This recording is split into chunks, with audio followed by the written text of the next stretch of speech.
by T-REV, so we'll call him that as well. And he joins us now. People get killed for other stupid choices. Standing up for the families that took a loss. This something that we find important.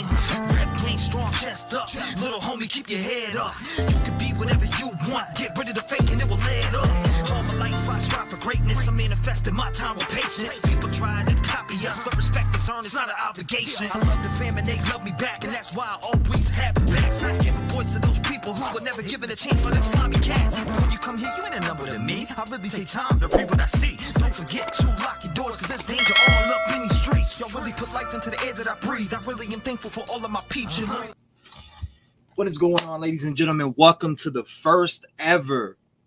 Okay, so I'm going to say this first ever because today, after the live, I'm going to extract this file and I'm going to upload it to Spotify. Now, I advise anybody that is going to call in today that if you call in, just know it's a chance that your call will be used on the podcast. So allegedly with T-REV coming to Spotify, I did get a graphic back earlier, which I will be putting some promotion to that also. But not only that, I've been talking with a few people that were throwing me ideas, people that, I look up to, and I told them about my idea and they thought it was very awesome. So we will be going through with that today, and it's starting right now. So if you want to be a part of that, call in at 219-885-9693. The phone number is above you. But before we do that, I want to talk to people in the chat and shout y'all out and say what's up and let you know that I see you. Gypsy, what's going on? Mar, Rook, I see you. High Priestess, what's going on? Pittsburgh in the building. Now, time limits are going to be steep. Like I say 5 minutes and 30 seconds with each phone call. And that's how we'll fill it out going on with the podcast. I think it's important that we stick to time limits because I want everybody to have a voice and be heard and talk about what their thoughts are in the case. I mean, we have tons of different new documents that have been coming out. You got the state, they're pressing for that October 2nd trial. So, I mean, a lot of us are like, man, well, I'd be surprised if the trial was October 2nd. They're pushing for it. Does that mean it'll happen? No, it don't. But they are pushing for the trial to be October 2nd. Not only that, we got a court date August 2nd also. So August 2nd, we have a court date, which I read those documents yesterday on a video that I made and went over a few words that I've never seen in my life. But hey, that's besides the point. Miss Brazy, what's going on? Shout out to you. I appreciate you being here. Happy faces, as usual. Happy faces. I got to look to my right. I look like I'm looking crazy. Hash Hendricks, I see you. What's going on? Discord blowing up. What do you mean? Did you get kicked out? What are you in the member or what? Mar, what is good? What's good? Because I think it kicks you out. It purges you out like after a day. I think. I'm pretty sure. I'm almost positive it does. Carolina, what's going on? Welcome. Nice to see you. I see a lot of familiar people in here right now, as usual. Courtney, what's going on, gang? Shout out to you. What is going on? Hold up. Who else we got in here? Let me pop this too. Because I do want to, you know what? We do need to check this out also. Because you know what? This confirmed that the video, in my opinion, the video that dropped, and that's another thing before we get into phone calls.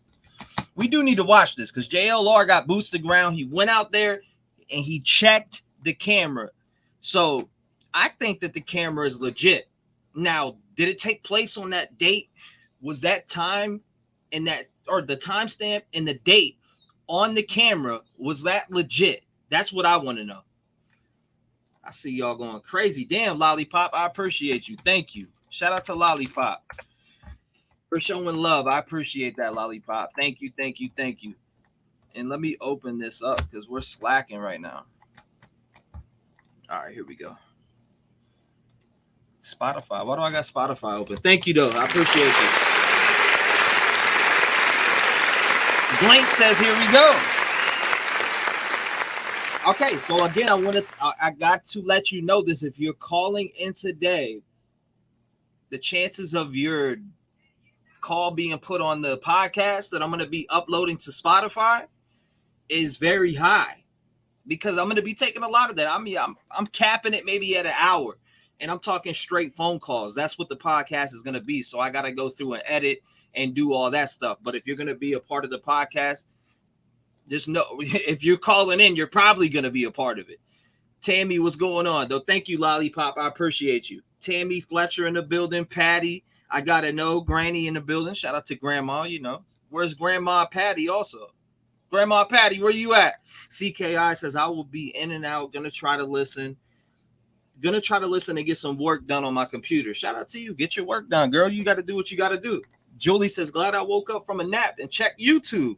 Thank you. I appreciate you coming by. Said coming in hot. Oh my God. Allie, what's going on? I appreciate you coming by. Hello to you and the T-REV gang and the Rev gang. What's good? I appreciate you. Sen says, hi, y'all. Michelle Mouse, what's going on? M. Kel as usual. Holly. Mama Callie. It's in the evidence. What's going on, Donna? Who else we got? We got more? Damn, Obsessed. I appreciate you. Thank you, Obsessed. Papa Sal. I know you know Papa Sal's gonna call in, right? I mean, you know Papa Sal's gonna call in, right? He's gonna be part of it. He'll be a part of the first podcast to call in.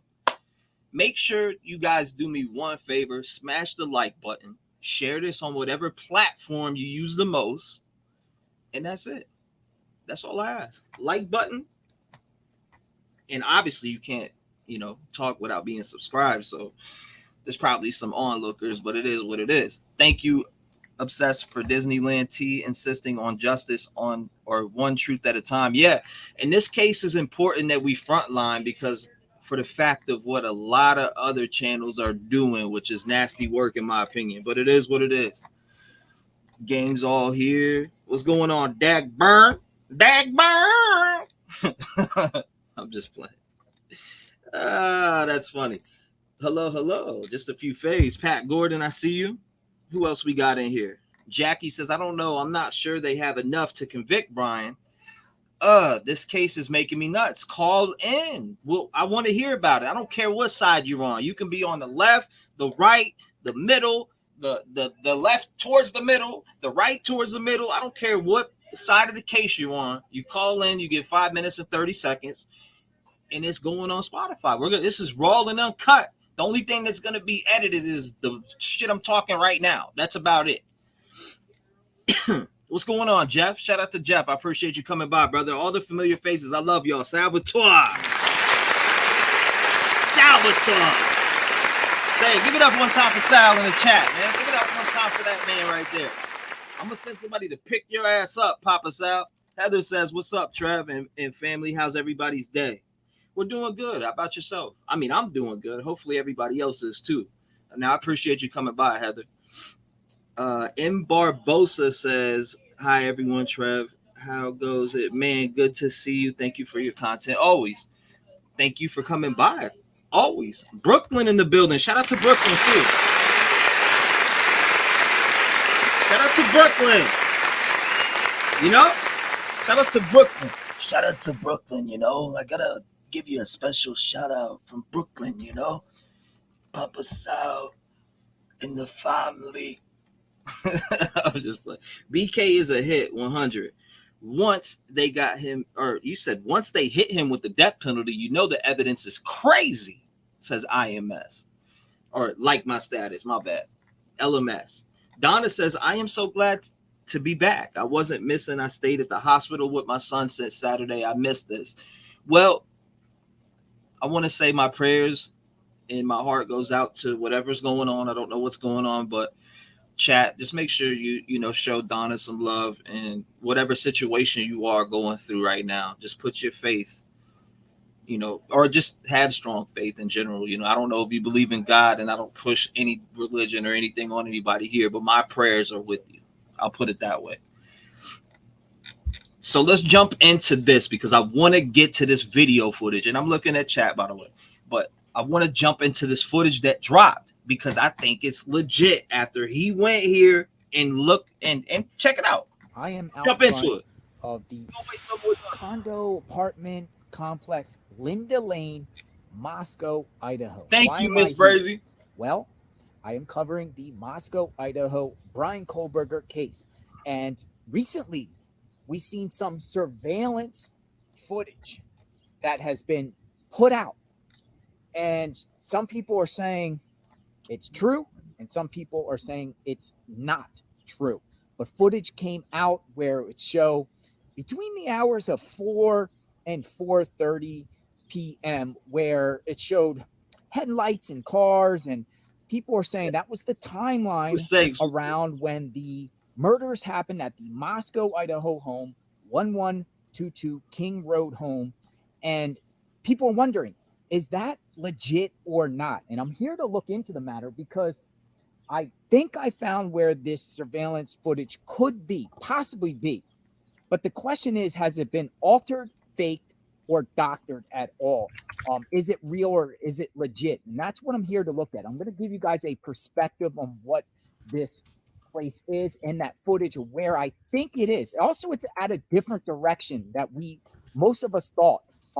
It's a different direction where it's facing actual north, not west, which will be very, very interesting. But I'm out here. I'm going to take you on a walk up to this location. We're going to see firsthand and take a look together. I kind of browsed through there earlier, and now I'm going to go with all of you and let me know what you think as we walk up Linda Lane, Moscow. This is one block to the east of where this tragedy occurred. This tragedy occurred right over there, King Road, November 13th, 2022, during the early morning hours. The footage is out. If you haven't seen the footage, at least check it out.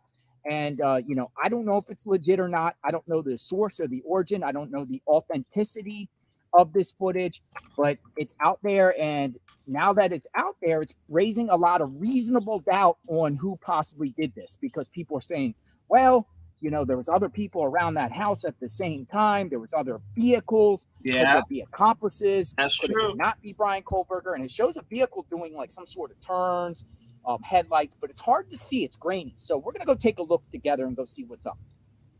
All right. So I'm going to go up to the location What's going on here where I believe the surveillance footage came from, Linda Lane.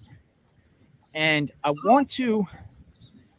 This is what I found interesting. Okay, so I know that I'm pretty sure it's on the 2nd. There's going to be an evidentiary hearing. So with the evidentiary hearing, I don't know if we're even going to see anything. But I don't know. I got an open mind, and I'm waiting. At some point, we're going to see it. At some point, we're going to see everything that they have. So, I mean, I know we're impatient, but...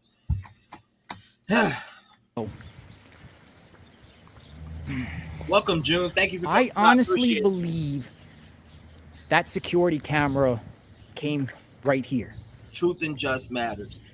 But here's something interesting, because I had the belief that this Sallyport thing was facing that way. Welcome, Rob. But it's actually facing this way. It's facing to the north. Here, I believe this could be the camera. Okay, so here's two cameras. Who in chat thinks that these are the cameras? Do you think that these are the cameras right here? I'm just making it big screen because maybe some of you haven't seen it, but I'm just curious. I'm curious to if you think this is it. Thank you, CKI. I appreciate you. CKI, I do appreciate you. Jamie, I appreciate you also. Thank you guys. Thank you guys for supporting the channel and what I do. I appreciate that very much. Let's see. Donna sending. Let's see. You said Donna sending. Let's see. Who else? What else we got going on? I want to see if you guys think this is real. I'm behind in chat. Let me pull it up. Possibly yes. Why show brother? Why show brother? I think they are. Okay. So you think they are. Maldi Mama also. Shout out to Maldi Mama. Love you, dear. She says, yes, I do. CKI says, me. Jackie says, yes. Brooklyn, only Brooklyn Boss says, yes. Tammy says, yes. Like my status says, evidentiary hearing or probable cause hearing is a proceeding after a criminal complaint has been filed by the prosecutor to determine where there is enough evidence to require a trial. I looked up evidentiary hearing. I got a whole different definition than that, but shout out to you. I appreciate that. Maybe that's a different part of it. The white camera says Papa Sal. Tammy Woodruff says yes. Hannah R says yes. Lisa Thomas says yes. As seen by a subscriber says, am I the only one listening to Rev Gang Strong on repeat? Thank you. By the way, Thank you for bringing that up. Rev Gang Strong, the mix and mastered production is on all platforms. Of course, you can stream it on YouTube for free. You can stream it on Spotify. If you have Spotify, it's on every single platform. Shout out to you guys. I appreciate you. JLR is everywhere. You never know where he's going to pop up. He does a fabulous job. I know he's not well liked, but I love his stuff. Boots the ground. Shout out to him. Martin Smallwood says yes. Okay, so I mean, a lot of I see the favor of that is yes. People think that that's it. What is true says possibly. I listen on repeat. Thank you, Shana. I appreciate that. I just want justice for these poor victims. Can I get an amen to that? This could be the camera here, as you see it. Might have been this because that one is looking to the left. That one is facing out this way. And it looks like the poles are the same. And it looks like the fencing is the same. Angel Girl. Now, Angel Girl, listen. Here's the thing. Don't ever let me call you Angel Girl. I need to get myself the out of here. Texas Angel, love you. Appreciate you coming by. Shout out to you. Nice to see you, by the way. So we see the fencing, right? And also I want to go back and look at this view real quick before we open up the phone lines and finish this video. And just for everybody who just came in, today will be the first allegedly with T-REV episode that's going on all platforms, Spotify, iTunes. You'll be able to find it on Pandora. It'll be everywhere. So if you call in, just know that you know that's what I'm doing today. I'm taking the phone calls and what we talk about on the phone, or what your theory or thoughts on the case is, and we are going to post it on Spotify. So if you want to be a part of that episode, so when somebody calls in, I'll answer and then put it on Do Not Disturb. But don't get upset if you don't get through right away. You can send me an email for callback. I will call people back. Just have that noted. So I don't want, you know what I mean? I don't want people to get discouraged or think they're not going to be on it, because there's going to be so many different episodes that I'm uploading that I'm sure everybody will get on it. But let's go. The same. Now, here's the thing. We saw cars. We saw cars come in, and we heard it like a car later on, or a truck parked here. But the Moscow home is around there. Did Kohberger do the 3-point turn here? Or was it over? And I don't see any other cameras. I don't see any other cameras here. I'm assuming it's by those poles. But here's the thing is, people thought that it was facing that way. And,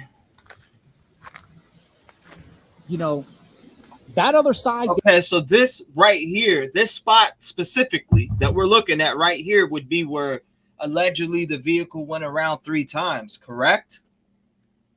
So this exact spot would be where the vehicle drove around 3 times. Now, I don't know each time. I do have the video on here that Jeff sent me. Shout out to Jeff H. He put that together, but it has 3 different timestamps where he drove around, and it was like several minutes between each other. There is the Moscow, Idaho home. The other side there. Oh, I love it, Azarbella. So I don't know. Look at Azarbella. Look at Azarbella's profile pic. Look at that. Look at that. I love it. I see that Rev Gang family coffee cup. That is beautiful. I don't know. All confusing to me. My bad. What do you think? Because I am out here in the field trying to get an understanding and perspective whether that surveillance camera is legit. Look, they even got a pair of boots. Shout out to you, Big Dirty. But what is going on here? Do you think the footage is legit? Agreed. Or not? So let me know. Right, so I'll answer for you. I think it's legit. What you think?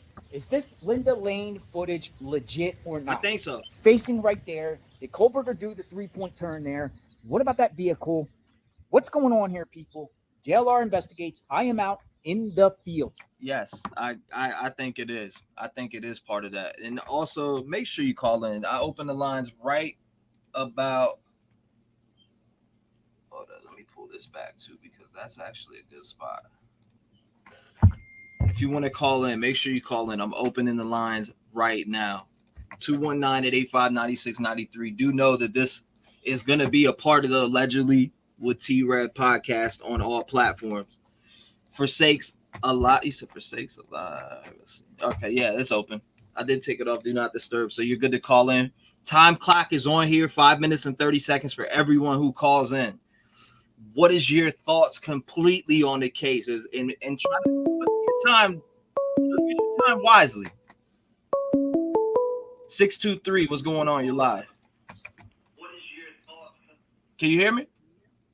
Yes, hi, T-REV, it's Grandma Patty. Oh, Grandma Patty, what's going on? It's it's always nice to hear from Grandma Patty.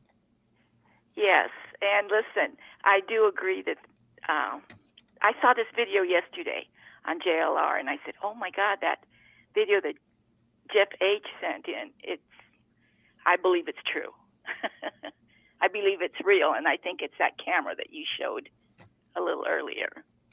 Yeah, I just wanted to say that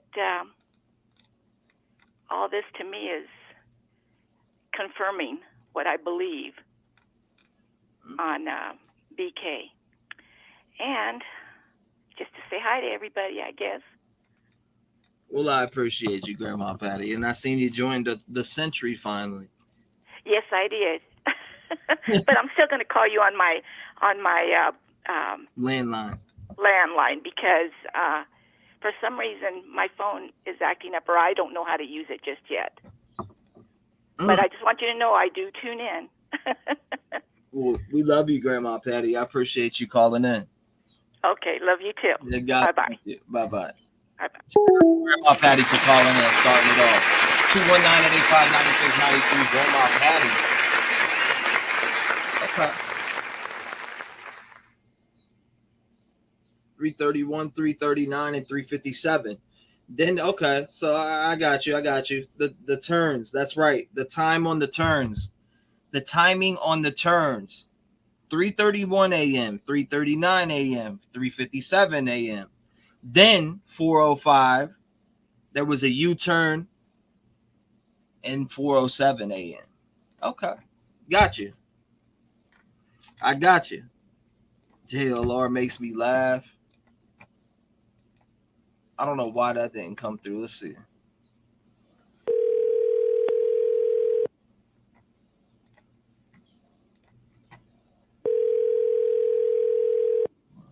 Happy. Hello? Hey, what's going on?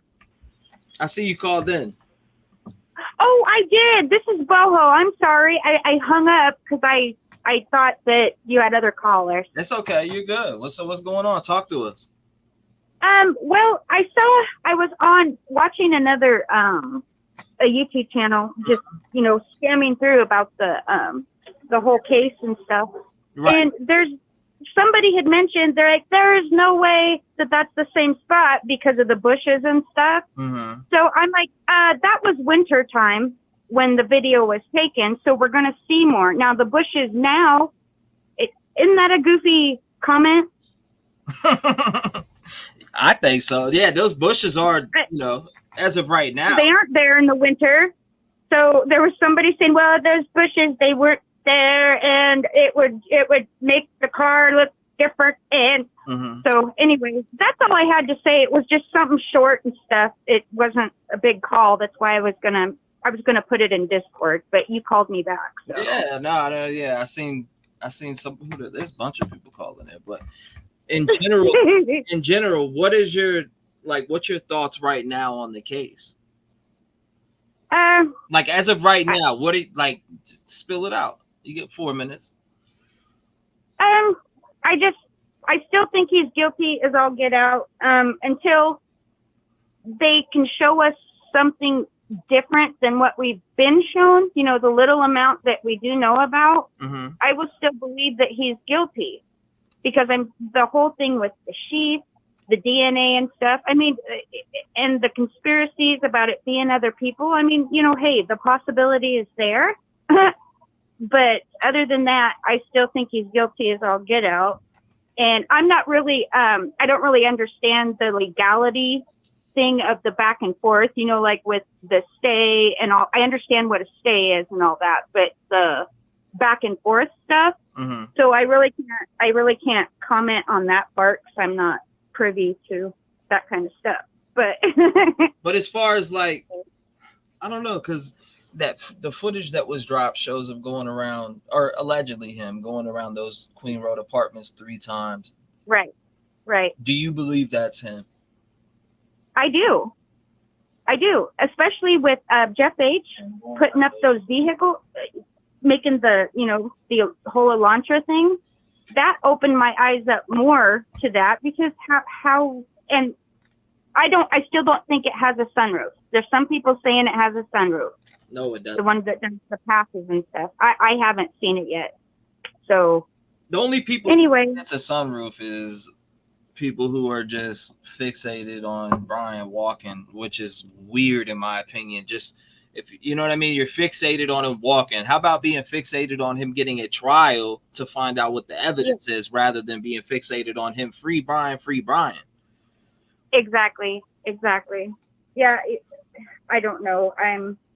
It's almost, this whole thing is just kind of wearing me out. I mean, I do like the whole true crime stuff, but this one is just, it's crazy. I think we're going to have another OJ trial, in my opinion. I think that's what, there's pushing for. That's just my opinion, but everything's crazy. Everything's insane. I don't even think the Jodi Arias case was like this. It was just all a bunch of crap with that. But the evidence is, like I said, until they show us something different, he's guilty, in my opinion. He killed all those kids. He did it by himself, allegedly, but that's my opinion. One person is capable of doing the harm that he did. And, okay, now that I'm on here, I don't know if this has ever been talked about, or I probably missed it or whatever, but do you think maybe his intentions was to go in there and R-word Maddie, and he got sidetracked, not knowing Kaylee was going to be there? I mean, that's very possible, because I feel like either, and this is just my personal opinion, but I feel like either Maddie or Xana were the intended targets. One of them. I think that maybe even, one of them was, or maybe he was fixated on 2, but I really do think it's just one, and it ended up being something different. But, that kind of takes away from what I'm thinking, because if you think about it, why did he go up those stairs? Was there an altercation where one of them were coming downstairs to go to the kitchen and he seen them and chased them upstairs into the room? How, what? That's what plays out in my head also. Like, there's a few ways that I think about it, but we could talk about theories all day long. But what about the possibility too of him, like you just said, maybe obsessed with Xana, and maybe had a jealous thing with Ethan? Yeah, I mean, he could have been so obsessed that he thought it was her. He thought it was his girlfriend and his mom. You know what I mean? Oh yeah. Oh yeah. But yeah, no, I appreciate you calling in, and I appreciate you speaking your mind. Just to let you know too, we're on baby watch. I'm waiting for grandbaby number 2, so I'm hoping for tonight. Well, congratulations. Yeah. Congratulations. So anyway, I will talk to you guys soon. Sorry, you kind of caught me off guard because I hung up real quick. But No, it's okay. Thanks for calling back. Y'all be good. Lock your doors. You too. God bless you, ma'am. Bye. Bye-bye. Shout out to her. Appreciate it. 219-885-9693. What's your thoughts? What's your theory? 5 minutes and 30 seconds. Everybody gets 5 minutes and 30 seconds. This is on Spotify.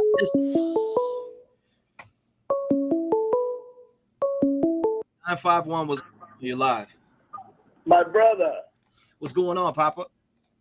Oh, brother. I see Papa wants to be part of the first podcast that's going on, all platforms. What's going on? Speak your mind to it. Well, why not, right? Yeah, why not? What's up? Talk to us. 5 minutes, clock's running. Hey, it's all right. I don't really got that much to say, except that white camera to the left. That white camera to the left picked up the car. Forget about the sunroof. He didn't have a sunroof. Why are they even showing this fucking car? The whole reason, I'll tell you what, the whole reason I even have it put up is so people can see, this one, you see it has a sunroof and it's at 12 a.m. It doesn't have, it's no connection in my opinion. Right. I mean, come on. He didn't get there until what? 4 o'clock? Right. 4:05? Why with the 12 o'clock, 1 o'clock? And as far as I think the video is real. Mm-hmm. I think the audio is fake. I don't believe that with the length of that apartment building, you could hear anybody in 1122 talking. I don't believe that. It's just, it's too far away. It's on the other side of that. It's on the other side of the Queen Road apartments. I agree with you on that, Papa. Right. I mean, they fuck with the audio. It's the video that I believe is real. Yeah, and one thing is, Papa, I actually was thinking about it. Did you hear what I just said before? Like, as far as he didn't have to go upstairs, what's your thoughts on like Maddie or Kaylee coming down and they made like an eyewitness and he chased them upstairs? No, I think he sat in that friggin' parking lot. I'm going to stick to my story. He was looking in the window. He seen Maddie in the window, maybe Kaylee with Maddie. Mm-hmm. I don't know. But he was watching them. Got out of his fucking car, walked down that hill. What are you going to do? You're going to check the sliding door first. Mm-hmm. He checked it. It was open. And he wanted to go upstairs. You see, I think because Maddie and Xana were at that restaurant, mm-hmm.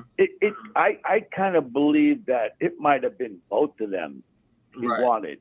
But let's just say, okay, for shits and giggles, okay, let's just say, right before he goes upstairs, he hears the commotion or sees somebody in the kitchen with their food. Right. And goes after those poor people downstairs first. Mm-hmm. Okay? Right. Then he goes upstairs. I think he gets Maddie first. And the reason I'm saying that is because Kaylee was watching. Kaylee had the TV on in her room. It doesn't mean that she was watching TV. Right. But she had the TV on in her room, and she was with Murphy. She's always with fucking Murphy, okay? Mm-hmm. When she heard the commotion next door in Maddie's room, she jumped up and left the room. And before she left the room, she shut the door so the dog wouldn't get out. Mm-hmm. He was just a puppy. Murphy was just a puppy. She shut the door, attacked this prick from behind, and he gave it to her the worst. That's where he lost the sheep during the struggle with Kaylee and Maddie. Now, this is just me talking. I mean, none of us know. This is all speculation. We're all speculating. Yeah, none absolutely, 100% speculation. Okay? And then as he's coming downstairs, he hears the crying in Xana's room. And he goes in to finish her off and says, "Don't worry, I'm here to help you." And he fucking kills her. The fuck. Oh, I get so pissed off. After he kills her, he comes back out. Now, Dylan's got the door cracked open, and she's got the good vibe sign. I got the same good vibe sign in my room. That thing gives out a lot of light. Right. Okay. And he came around the corner from the room, The good vibe sign lit him up enough to where she could make out his height, his build, what he was wearing. And I fucking know, and I just know he had the knife in his hand. Okay? Whether she's seen it or not, we'll find out during trial. But I know he had that knife in his hand. Walking up to her, really. You can't even say he was walking where she caught his throat. He wouldn't have got his bushy eyebrows. He was walking towards her to get to the kitchen, and that's where she noticed the bushy eyebrows. She could describe this fuck almost to the T. Yeah. And I know my time is up, and I want to give somebody else a call. But that's it. Walked out of the kitchen, threw the slider, back in his car, and took off. What? Well, I appreciate you, Papa Sal, for being a part of this first episode allegedly with T-REV. I appreciate you calling up and blessing the phone lines. And I love you, man. I love you too, pal, and I appreciate you sharing your thoughts and opinions with us. God bless you, sir. Lock your doors safe, and I'm gonna talk to you soon. They're all opinions. Absolutely. And for all the people in chat that I couldn't get to say hello, Grandma Patty, everybody. I just know I love you all very, very much, and I'm happy and honored to be with the T-REV family. Very happy. T, you made me very proud. You're a good guy, and good things will happen to you. You'll see. I appreciate you. Okay. God you tell me to shut up. That's all. I'll talk to you in a little bit, Papa. I love it. All right. Yeah. All right. Bye-bye. Papa Sal, man. 219-885-9693. All the opinions and thoughts of anybody that calls in is pure speculation, allegedly, in case you know it to be a fact otherwise or read it on documents. Anything that you hear during yes. 931, what's going on live? Hi, this is Renee. Renee, welcome to the podcast, allegedly with T-REV. You are on now, 5 minutes and 30 seconds. What is your thoughts on this case, and what bothers you the most, and just okay? break it down to I it. hope I can get it all in, but my theory was that he was after Maddie. Kaylee had already moved out, and so she wouldn't have had any furniture in her bedroom. And so I think that they were sleeping in the same bed. And he left that sheet there. I mean, that was a mess up on his part and probably was going to end up putting him behind bars. But I do believe he's Papa Rogers as well. But I do think that when he came downstairs, he bumped into Xana when she was coming back to the kitchen. I believe she turned around and ran back to her bedroom, was trying to get Ethan up. He confronted Ethan in the door jam. He, killed him, and he fell on the bed. And then he went towards Xana, and, she fought for her life. And then he left her on the floor. I believe that he had clear plastic already in his car. That way it wouldn't, leave any kind of blood evidence. I think that he had studied this crime. He ran it over and over and over in his mind. And yeah, I'm just anxious to see what the rest of the evidence shows. But I'm the girl. I'm the type of girl that goes point A to point B, which is the easiest or common sense way. If you're having to do mental gymnastics to make this guy innocent, then I don't know. I just don't. I'm in the camp that that he did it. Okay. I mean, so as far as what you were talking about and who was the target, etc., after seeing everything, like, do you think that he went through that backslider? Either he went to that backslider or he came through a window that was up top. But I do think he might have went through that slider when Xana was in the bedroom. You know, I've sat and this is kind of bad, but, you know, I've sat and I've timed myself like doing a stabbing motion. Mm-hmm. And 15 minutes is a long time.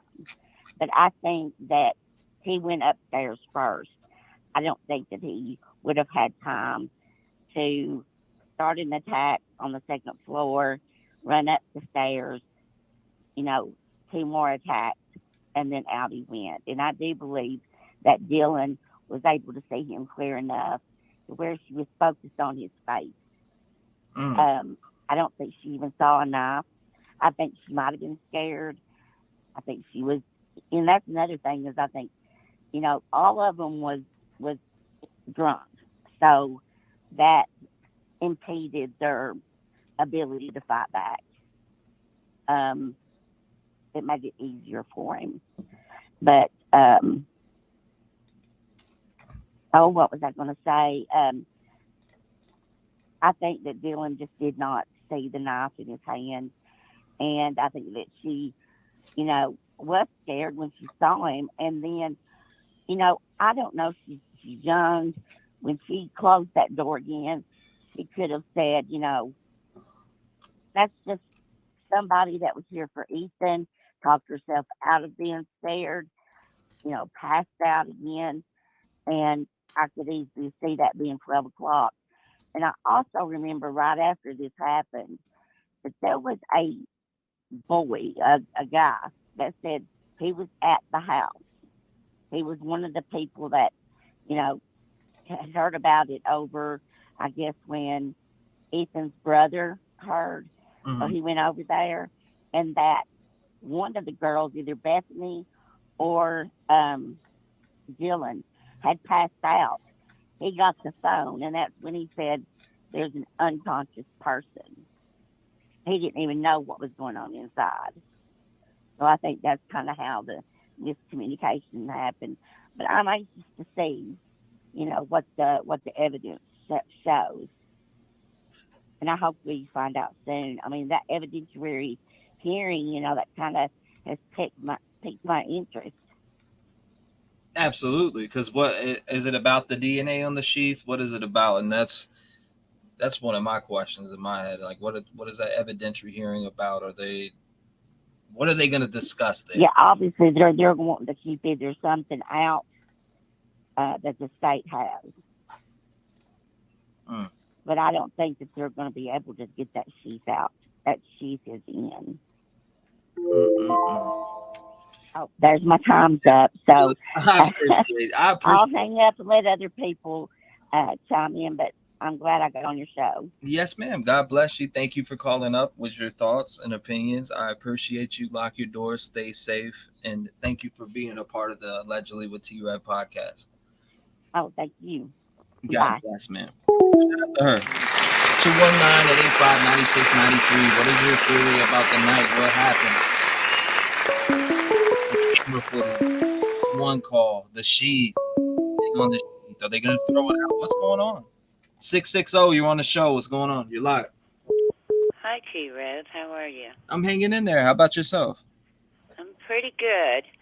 I've talked to you in the past on different occasions, different cases, and I'm sort of like Papa Sal, where he needed his son to help him hook up his computer or help him with chat and stuff. And I was the same way. I'm Midwest Beanie, and my granddaughter just recently set me up on chat, so I'm learning. But I just had a question for you. I don't know what account it was, but was that Bryan outdoor, it was called Outside Looking, and he had his eyebrow and his eyeball in the peephole. Are you saying, was that him? Yeah, was that him on that account? We don't know that to be for certain. You know what I mean? But we speculate. We speculate that it is. We don't know that to be 100% fact, though. Okay, so like this Papa Sal thing, or not Papa Sal, forgive me, this Papa Rogers account, it too is questionable as well. For sure. I mean, all of it's questionable until we see records that come out that show, hey, you know, he was linked to the Papa Rogers account 100%. He was linked to Outside Looking In. He was, you know what I mean? It's not confirmed because of the gag order, and that's the thing that's getting in the way from, you know, evidence or whatever they have being confirmed. I mean, we know the DNA, we know what's in the PCA, but we don't know outside of that what it is. We only speculate. Understood. I really think these telephones are going to nail him to the cross, so to speak. I really do. I think he's a condemned man. But that's my personal opinion, and I just wanted to say hi and let you know I'm trying to get, tech savvy and learning this stuff. So you're doing a great job, T-REV. Keep up the great work. Thank you, ma'am. I appreciate you calling in. God bless you. Lock your doors, and thank you for being a part of the Allegedly with T-REV first episode. Heck yes. Thank you so much. I appreciate that. God bless you. Lock your doors. Stay safe. Make sure you call in 219-885-9693. Everybody's getting 5 minutes and 30 seconds. 219, what's on your mind? Can you hear me? Hello? Yes, ma'am. You are live right now. You are on the podcast. What is going on? What's your thoughts?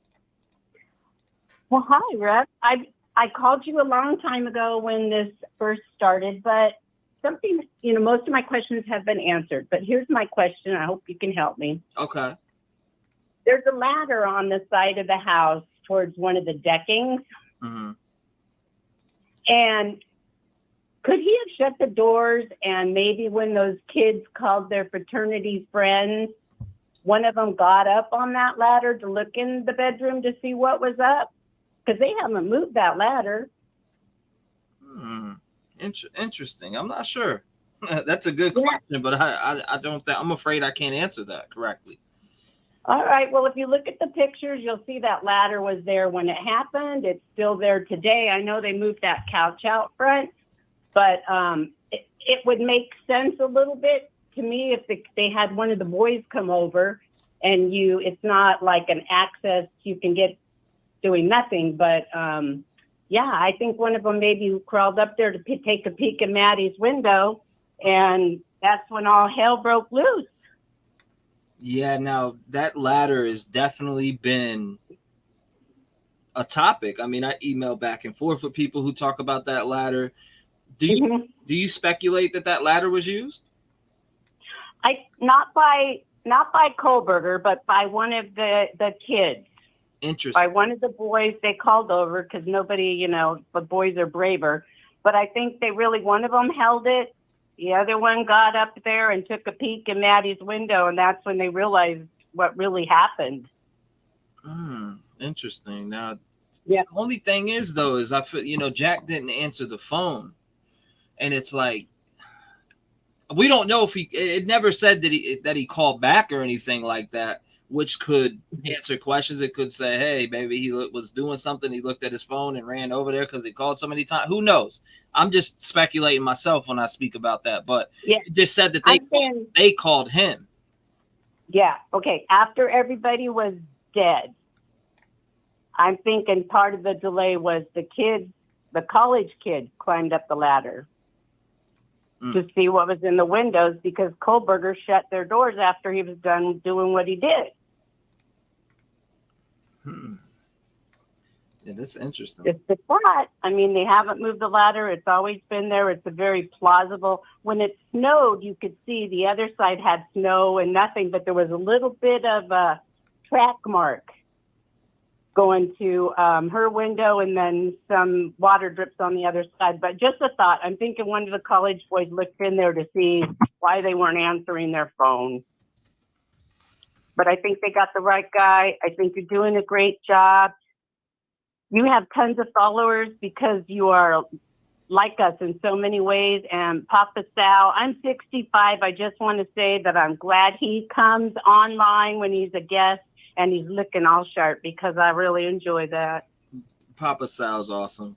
Papa Sal's awesome. Now, before I let you off the phone, I do want to ask you what are your thoughts on the 911 call not being released? Like, what is your thoughts on that specifically? Well, I think it's wrong. But then again, they have their little weird idiosyncrasies between the fraternities. Mm-hmm. And that's why I'm thinking maybe they got someone to go up on that ladder.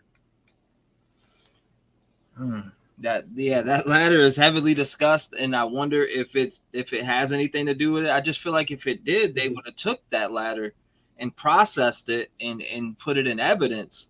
If somebody did, use that ladder, and that's just my take on it. Like, now that I'm sitting here really deeply thinking about it, I feel like if it was part of the case, they would take that bad boy, shove it in evidence, dusted it for fingerprints, and did whatever with it. Even if it was one of those little college boys that came between the 4-hour window to have one of them get up there and look? Absolutely. I feel like it would be. It's strange there's still a ladder there.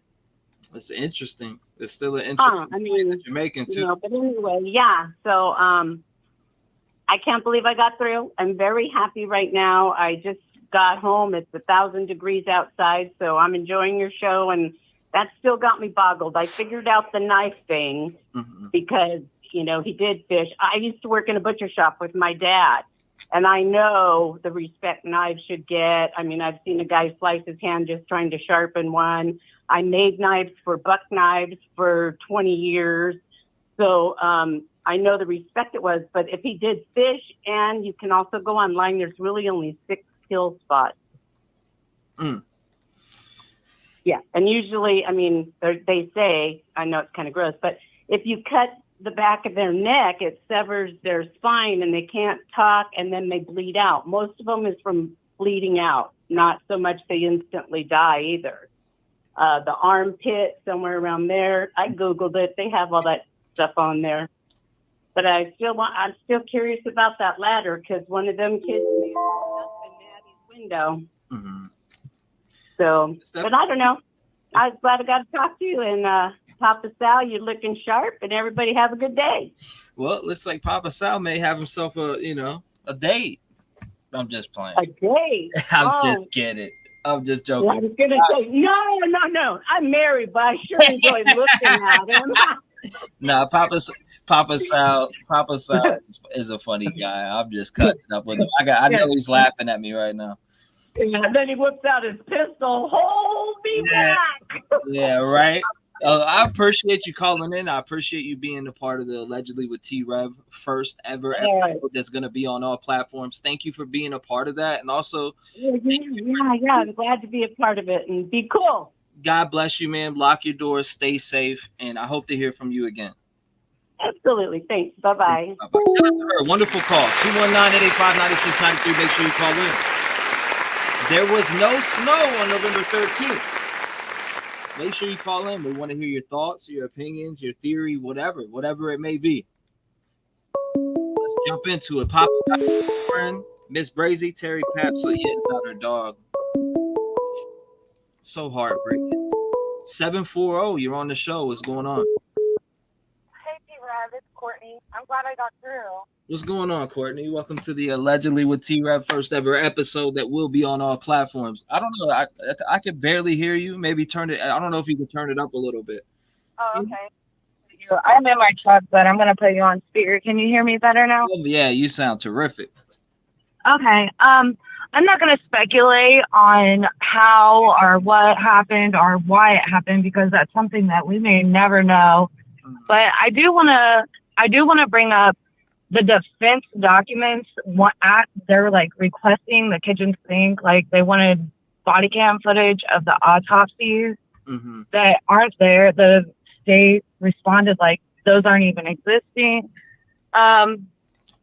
I wanted to respond on that, and I also wanted to bring up the knife. How we don't know if they have the knife or not, but what we do know is we haven't seen any media coverage of them looking for the knife. They have enough. I feel like they have enough evidence to get a grand jury to like convict this guy and request the death penalty. So it makes me believe, like, actually, I want to ask you, do you think that they have the knife, or they just have enough evidence to like do all that? Because how can they get all that established when they haven't came out if they had DNA in the house or they didn't have the knife? Like, do you think that they have the knife?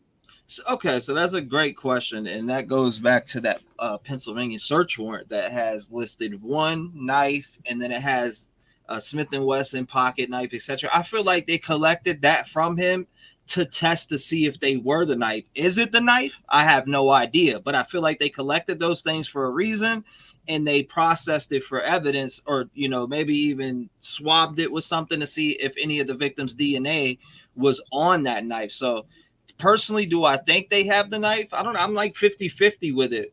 But I know when you look at that search warrant and you see those items listed, you know that they picked those items out for a specific reason.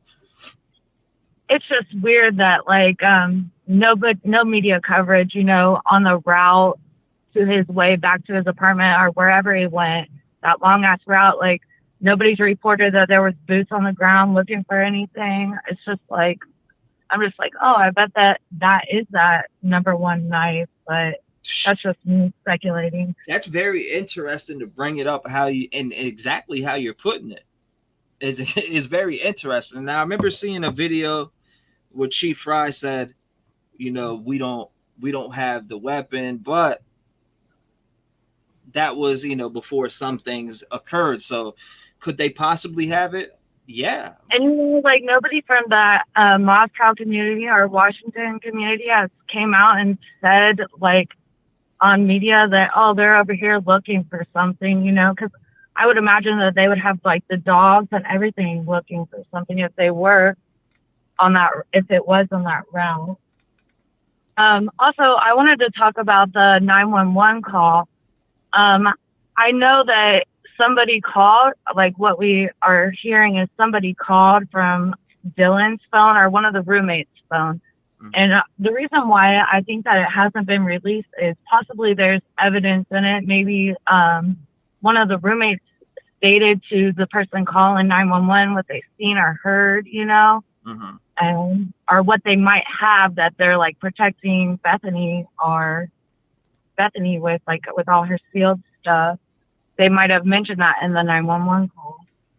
Yeah, that's another good question with Bethany. I also want to know more about why the defense wanted to meet with her. That just always wraps my mind up when I get to thinking about why did Ann Taylor and her team want to meet with Bethany? What kind of statement did she make that they wanted to question her or talk to her about something? Like it just that part right there always has boggled my mind. The defense documents are real weird, like the body cam footage of autopsy. Like, why would they even have that? Like, I don't know why she would ask for that since she's like so professional. But like, again, I think it's trying to create reasonable doubt within the public. So, yeah, but all right. That's definitely what they're trying to do. They're definitely trying to create reasonable doubt, and that's their job. So they're gonna continue to do that as much as they possibly can. Remember when they dropped those documents on a Friday and left the whole weekend for everybody to go crazy? Oh yeah, and they really did go crazy. They went crazy. It was turned which and every way, but it's funny her wording, like the kitchen sink, like when that's all she's done is ask for the dang kitchen sink. Yeah, that bothered me, the wording in that, but that was wild. But all right, everybody hit the like button and share on your media platform. Show some love for T-REV. I appreciate you. Thank you, Courtney. And I appreciate you being part of the first ever Allegedly with T-REV podcast. Will be on our platform. So keep a lookout for that. Lock your doors, stay safe, and hopefully I hear from you again. God bless, Courtney. Shout out to Courtney. Good phone call. 219-885-9693. If you want to be a part of the first ever podcast going on all platforms, make sure you call in. 226, you're in the mix. What's going on?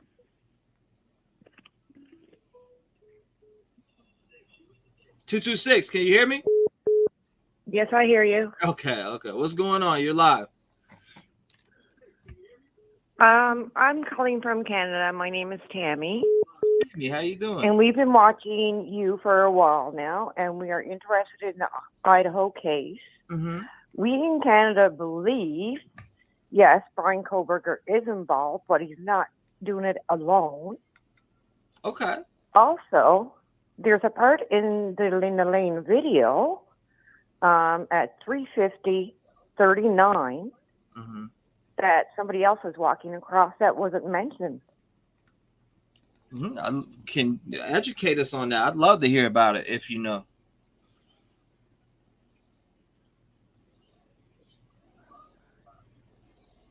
Can you hear me? Well, I was watching the Linda Lane video from 3 o'clock to 4 o'clock. Mm-hmm. And you see somebody walking by at 3:15 or 3:17. Mm-hmm. But you also see somebody walking by at 3:50:39, which I haven't heard anybody mention at all. Now, could this be a group of people? It's a great question. There's a lot of traffic through that area. If you think about it, you had those boys in the band field. You got parties going on there at all times of night, loud music. So, I mean, I think that people get drunk, walk around. I mean, who knows? It's definitely people from that area, I feel like. Correct. Mm-hmm. But I was just wondering why it's in the same area as when the 3:15 person walked by, then a car leaves, and then 3:50 somebody else is walking by. Just curiosity is killing us. Yeah, for sure. No doubt. And I've seen that. I've seen exactly what you're talking about. So, yeah, we just think it's more than just one person. I think it was a setup. And if it is Bryan Kohberger's fingerprints on a night sheath, who's to say he didn't let somebody borrow it? I think that's all stuff the defense could definitely argue, for sure. So that was just my question. I'm just kind of interested. Yeah, no doubt. Yeah. I mean, it's possible. You never know. I think that we'll see that during the trial, them talking about this. And that might, and to be honest with you, now that you say that, and I've already thought this anyways, but August 2nd, evidentiary hearing, is it about the knife sheath? Are they going to get that thrown out? I don't know. Correct. That's like my I'm thoughts, saying. though. We're thinking, okay, maybe he said, okay, you could borrow this knife, or this is a good knife, but his fingerprints are on it from opening it up. Yeah, it definitely could be possible. It's not out the realm of possibility. Now, we don't. Correct. Another thing that we don't know is, like, did they get any other evidence from the house? Correct. Because there's a lot of sealed stuff, you know? Yeah. But everybody's just worried about, is it going to get thrown out because of the night sheath? And we really do think Bryan Kohberger is part of it, for sure. Yeah, it's good questions too, and very valid questions. I mean, it's a lot of questions. Like, did he lend his knife out? Did he lend his car out? Do they have his vehicle on there? They say they do. They say they have it going and traveling on 5 different cameras in WSU. They say they have his vehicle on camera doing 5 or 3-point turns. They say they have this stuff. So, you know, that's why I personally believe it was him. Just myself, allegedly, but I can see the questions that are being raised. Now, is there a camera facing the house or anywhere that shows somebody entering the house by themselves? Or, you know what I mean? That's interesting to know, because there's the camera at 112, and then it looks like there's another house that was shaded out. Now, I don't know if that was because of 1, privacy, or 2, they had a camera also. Right. It's a lot of questions, a lot of, you know, I have a lot of questions. It is. We just can't wait for the trial here in Canada. I know, right? But we're going to continue watching you, and we love you, and thank you so much for following this case. Well, God bless you, ma'am. I appreciate you calling in and giving us your thoughts and opinions. I hope you have a blessed Thank you day. so much. And thank you for being Everybody a part give of the a likes up. Well, thank you. I appreciate that. And I appreciate you being a part of the first ever Allegedly with T-REV episode that will be on our platform. Thank you so much, T. God bless you, man. Lock your doors. You too. God bless. Thank you. Sure, I appreciate it. 219-885-9693. Let's keep the ball rolling. Keep the ball rolling. Thank you, Obsessed. I appreciate you.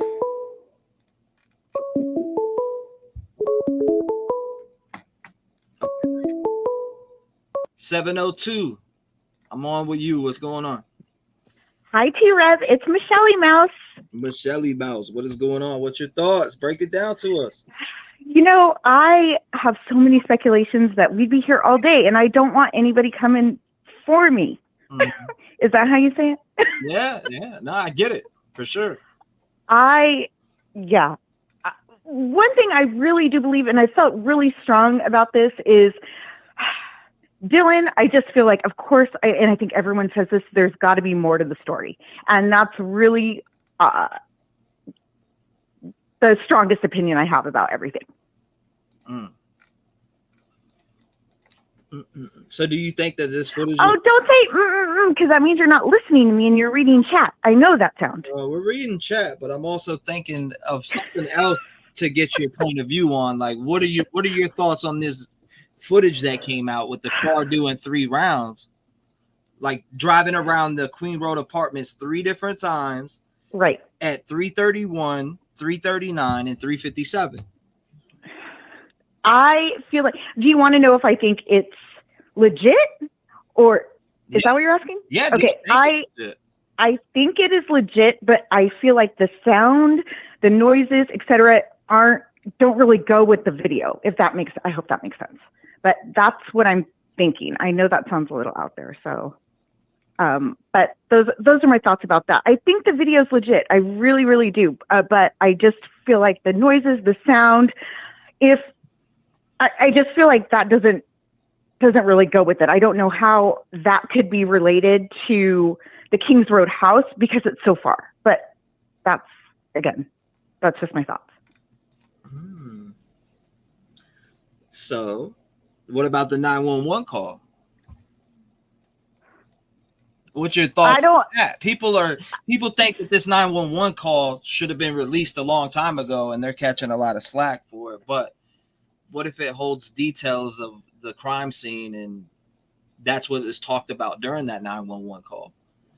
Okay, so I think that could be the issue, and I've been saying forever that I wish they'd release it, but there's a reason they're not. With that being said, I think that there are so many cases where we're like, we just want to hear the 911 call, and we never get that chance. So, of course, I think that there's details in there that, are possibly part of the gag order, like protecting people, protecting names, that kind of stuff. Oh, no, you did it again. We do it every time. Well, I appreciate you listening to me, even though I'm kind of all over the place. Yeah, no, it happens. Aren't we all? Yeah, some more than others. Always all over the place. From the first moment, from questions, from when Steve and the family was sitting on the couch and things were said, like she was clear. I forget exactly what was said word for word, but right. She had an alibi. Like, you know what I mean? Like when that type of stuff went there, there's so many different things that runs through my mind that it's like, now we're at this point where they allegedly have a lot of this evidence, and I think they do too, because of the grand jury indictment. Right. And the third, but I also been thinking that he's Papa Rogers. Now I see all these things connected in my mind, but I still question certain things like, okay, the knife sheath with touch DNA, are they going to throw that out or are they going to keep it? Did they find the knife? Is knife number 1 the knife? What, those are the things that run through my mind constantly. Right. I do think that they have the knife. I feel like we heard them looking for it. where they were looking for it, etc., just like we did with the car. And then all of a sudden, never mentioned it again. So I think they might have it.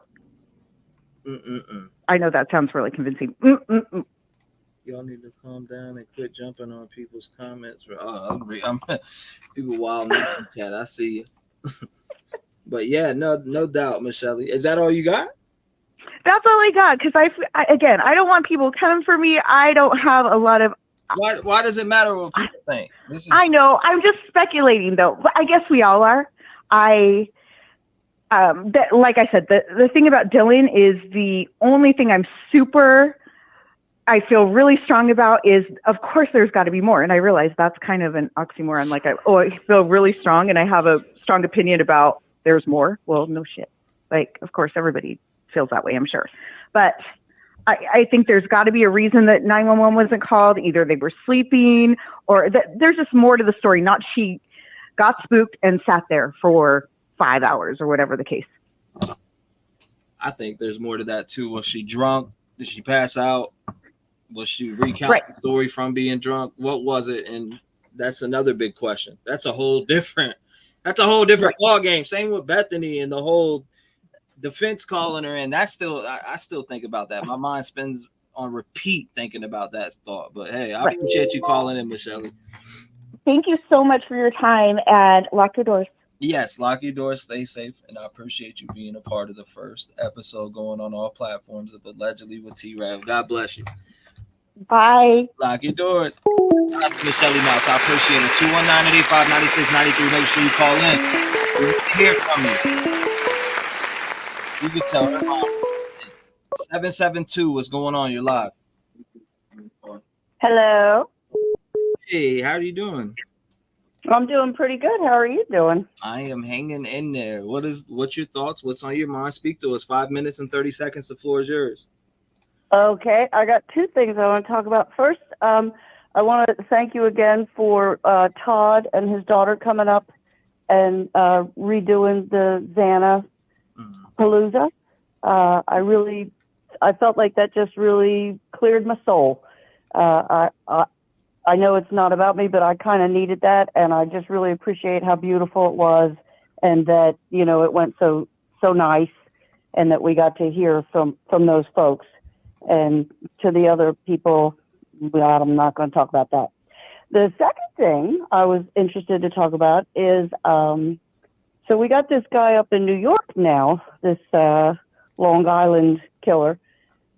Now, this man was probably still doing this currently, but the evidence and stuff that they're using to arrest him is from 2010. And they're using cell phone pings, stuff to do with his vehicle, phone calls, DNA, random DNAs from a pizza box, trash. It all sounds very familiar. And if I were BK sitting in that jail and catch any of this New York stuff from 10, 15 years ago, he needs to realize that they've got him pinned.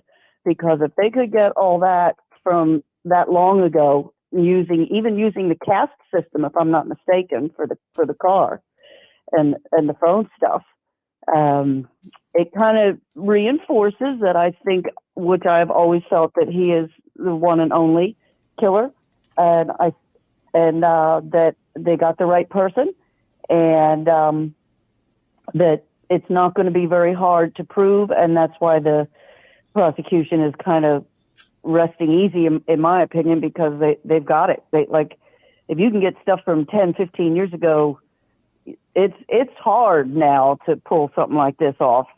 It just seems to me. That's a very good point. I don't know if you were in here when we watched the presser to the Long Island serial killer, but I followed that case for a while.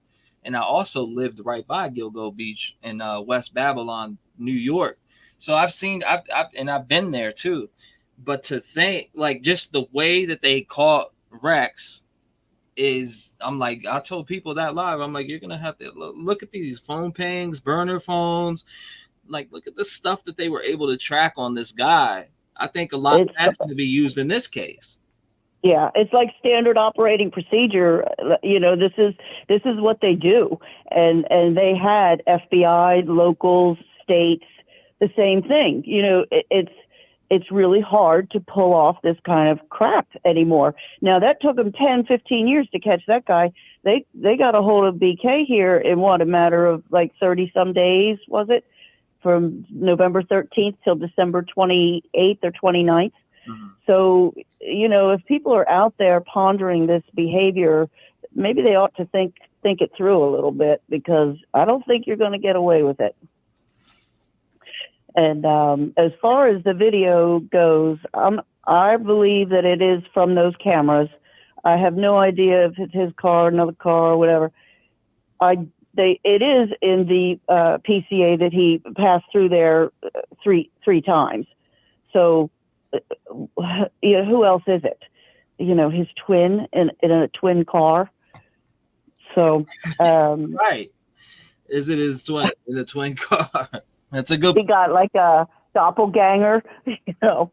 But you know, and that will all come out in the trial. And I don't like to do too much about the guessing, because you know, we are going to find out. But I just really was fascinated with the New York thing, and how every piece, like they took the trash, they did the pings. I mean, it's just like exactly what they're doing here. So you know, it's a slam dunk. And in my humble opinion, if I'm wrong, I'll apologize up one side and down the other. But yeah, no bail is big. We want justice. Yeah. We want justice for the victims. That's what it's about. It's not about Bryan Kohberger. It's about justice for the victims. Is Bryan Kohberger that guy? Is the evidence pointing towards Bryan Kohberger? Do they have enough to convict Bryan Kohberger to death or life in prison? Do they have? And a firing squad. I mean, you can't play around with that kind of stuff. And if it's not enough, it's not going to happen. You know, so everybody shouldn't be all in a dither that, oh, they got the wrong guy, and blah, blah, blah. If it's not the right guy, it'll come out. And it's, you know, and there is a process, there's appeals, there's, you know, our system isn't perfect, but it's the best one going out there in the world. I don't know what country everybody's from that has a better system, and ours has flaws, but it's pretty darn good.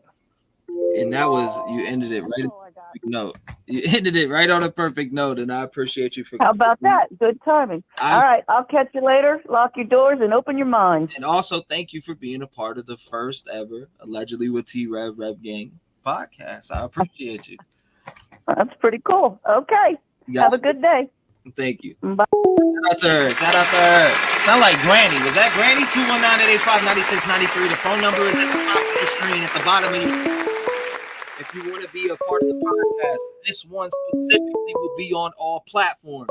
580, you're on the show. What's going on? 580, can you hear me? Yes, T-REV. What's going on? How you doing? I'm okay. I turned my television down. I guess that's the way that this works, right? Yes, and I can hear you perfectly fine. 5 minutes, 30 seconds. The floor is yours, and I thank you for calling up. I appreciate you. Okay.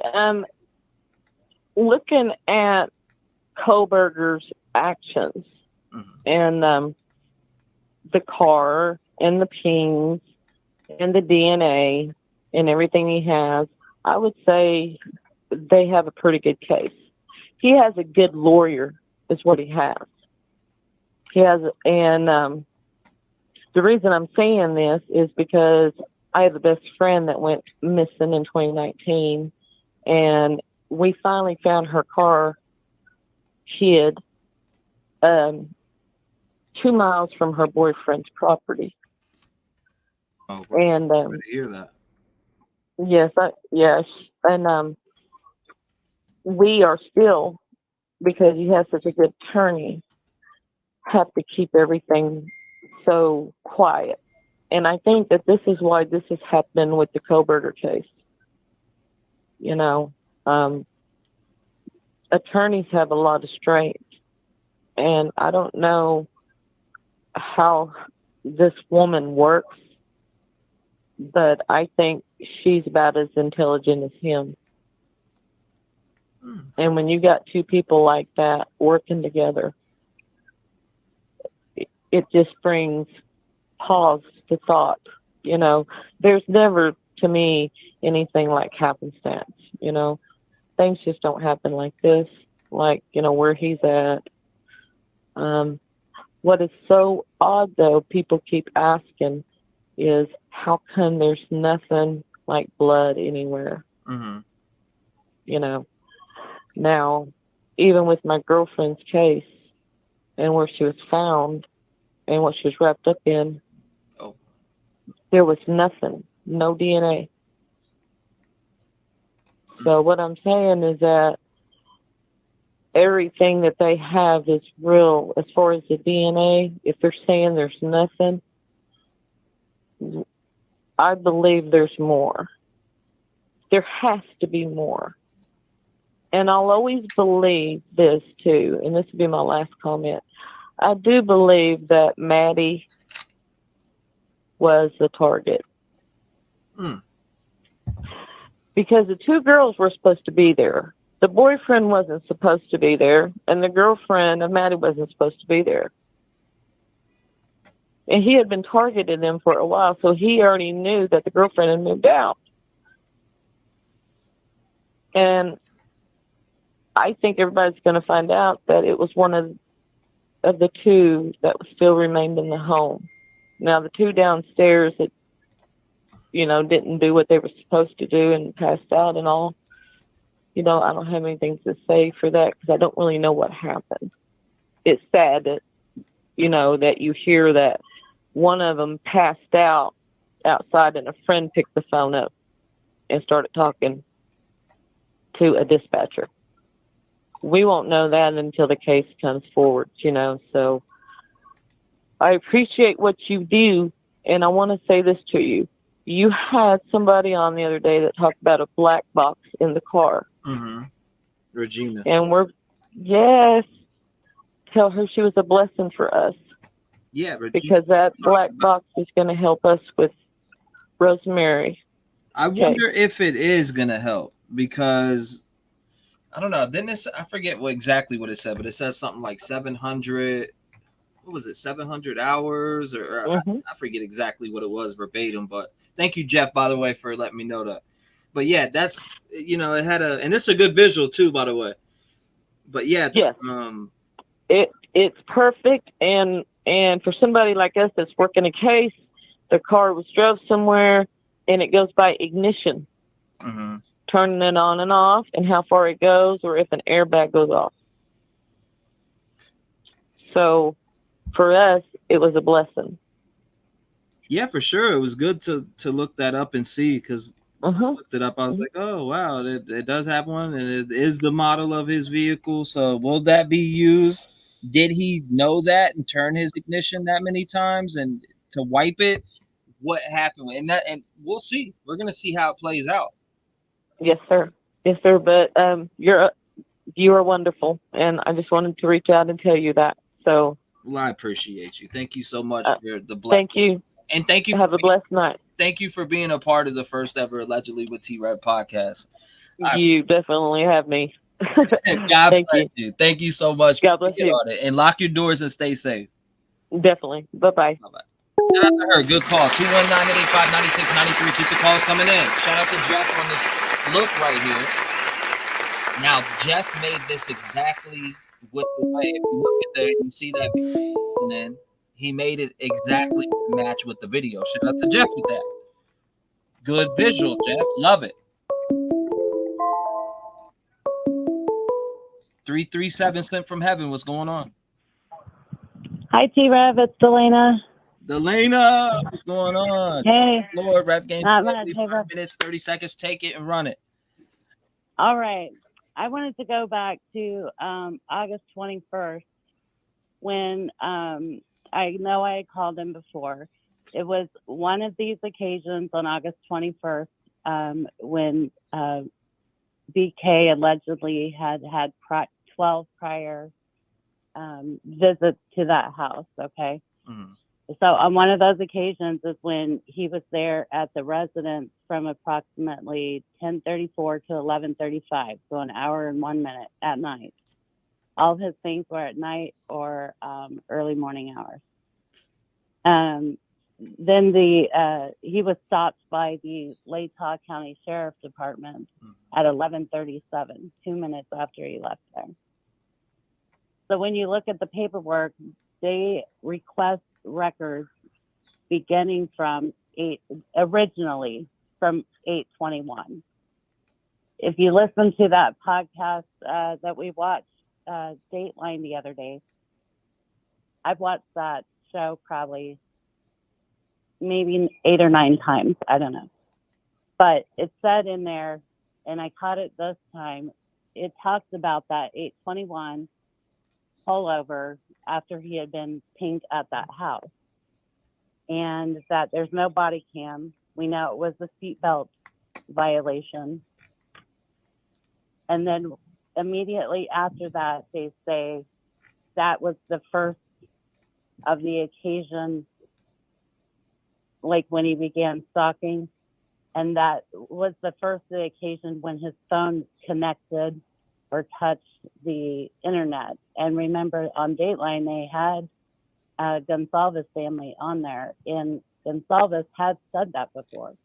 So I believe on 8/21, he did touch their internet connection. That's how Gonsalves knew that, and that's how they knew to begin searching the records from that date, from that pullover. And the other thing I wanted to say is the vandal alert that came out that day. The first one came out at 2:00 to shelter in place. The second one came out at 2:46 that the shelter in place had been lifted and there's no active threat. By that time, the community or those kids just right around there already knew that there was a man dressed in black that had came in and committed this crime. But they didn't even have that next alert for homicides until 5/21. So I'm saying the students knew already it was one person. Somehow they knew that before the vandal alert was even said to that there were 4 homicides. And that came off of the ABC podcast that they had, that I got that information from. That was it was a Yik Yak platform that the students used. Yeah, and I thought that always hear about that Yik Yak. Yeah, I just thought it was interesting before it was even announced at 5/21 that there were 4 homicides there. The students already knew that there was one person that committed the crime. That was in the podcast. And, I just believe that they are going to back up these sources when they do major news broadcasts like this,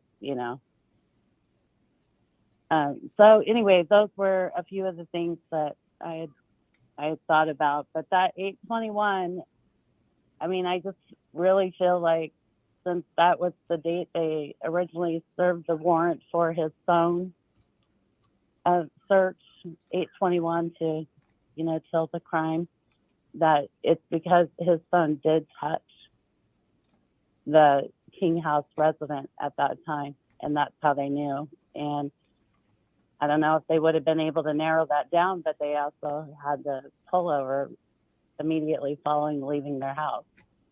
So I just don't think that's coincidence that that was said by Gonsalves and said on Dateline, and it's in the PTA.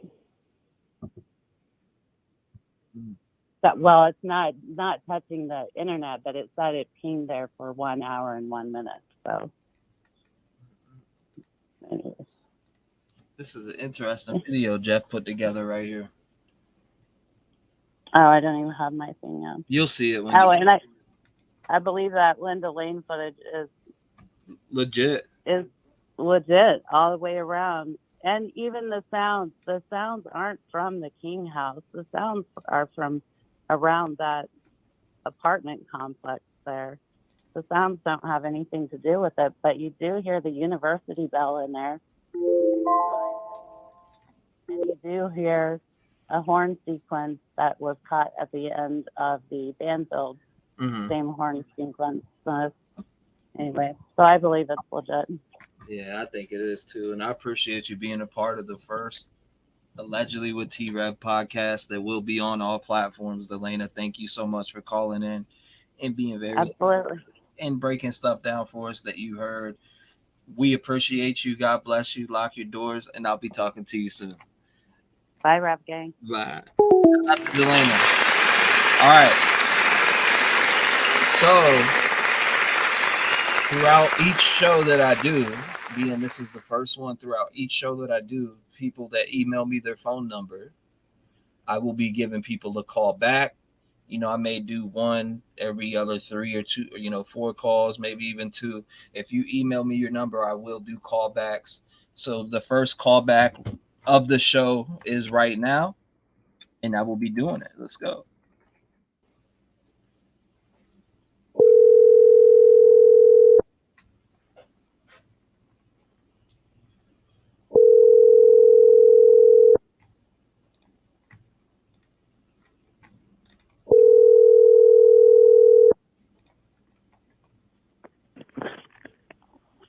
Hello?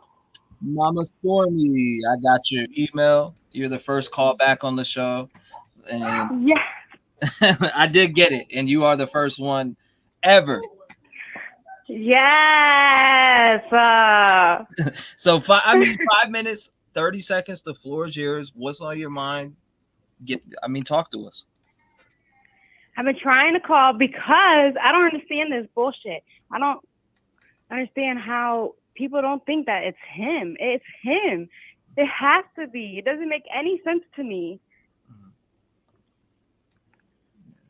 I feel the same way.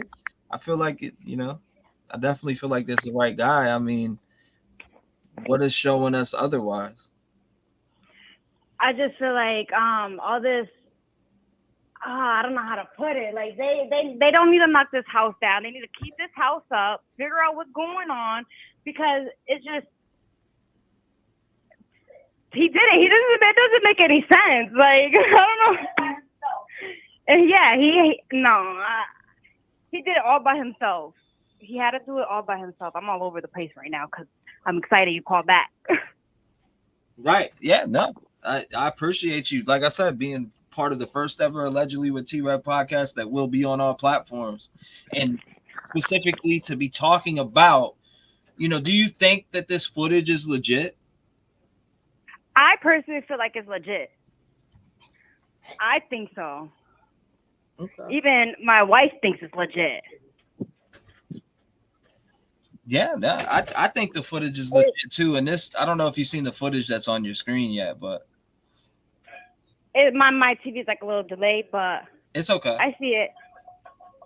There's no food there. Cut it out. I see it. I'm looking at it right now. Yeah, it's pretty wild. We personally feel like it's legit. Okay, so like, what bothers you the most with this case? Say it again? JLR confirmed it when you showed it. Oh, okay. What bothers you most about this case, babe? People lost their lives for no reason, and it's not cool.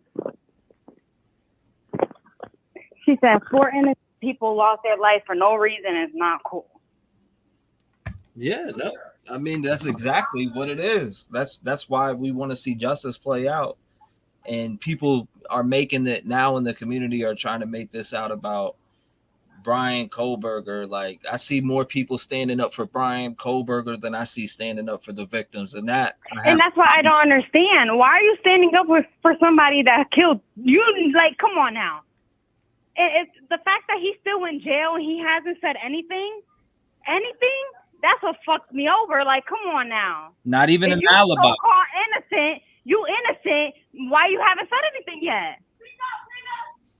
Yeah, that's the thing that bothers me the most about this case is, you know, people are trying to front line for Bryan Kohberger, but instead of front lining for the victims now, they claim he's innocent. They claim he was framed. They claim this, that, and the third, but there's never nothing to back up those claims besides nothing at all whatsoever. You know, internal affairs investigation and this, that, and the third. It's like, show us all the paperwork that's going on, because exactly. I want to see the receipts. Where's the receipts? They had the FBI assist them. So to think that they set up this, you know, terrific quadruple homicide and then ask for the FBI assistance, like the FBI would not catch them in that type of lie if that's what really was going on. Exactly. That's my thoughts on that.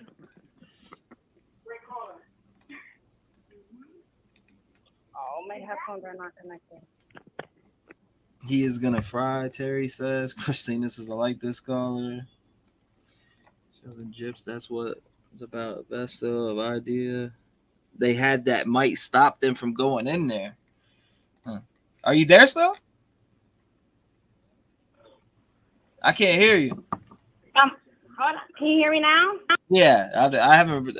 I've barely been over to hear you. Besides little pieces, little bits and pieces.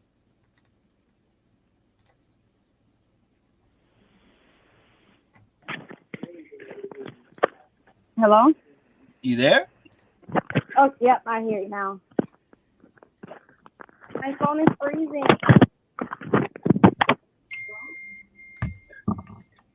Hello? Hello? Yes, can you hear me? Yes. Oh, my phone was my phone started freezing. Sorry. It's okay. I'm still here. We was just waiting for you. But yeah, this whole thing about him and leaving the knife thing in the house. I don't know how to pronounce that right. I'm Puerto Rican. I can't pronounce a lot of things right, okay? But this whole thing about leaving that thing in the house, that doesn't make any sense, because how can you drop something that's yours? Right.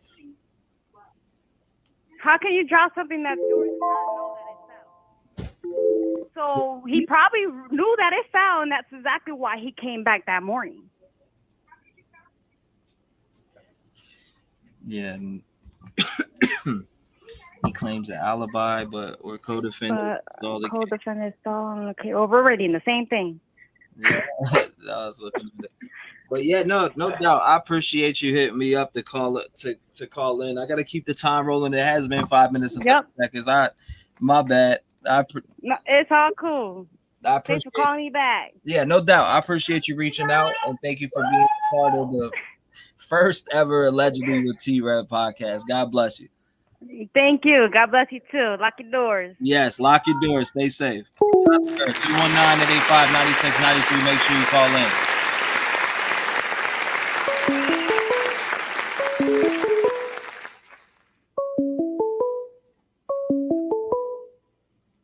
$781. What's going on? You're live. Hey, T-REV, what's up? It's Helen from Boston. Helen from Boston. What is going on? I'm so glad. Oh, my God. I was dying to be on this show today. I wanted to let you and the whole family, the gang, know I am learning how to use a computer, so I'll be hanging out with you guys a lot more. Well, I appreciate you, Helen. Hey, this is one of the classic callers right here. Oh, I am, and I always will be, but I cannot wait to be able to join all of you guys. Yeah, no, I can't wait for it either. I know. So, all right. So now I have some feelings about this little case going on, this big case. Mm-hmm. Now that I've been watching it a lot, here's, in my opinion only, I believe Bryan Kohberger did have a lot to do with this, in my opinion.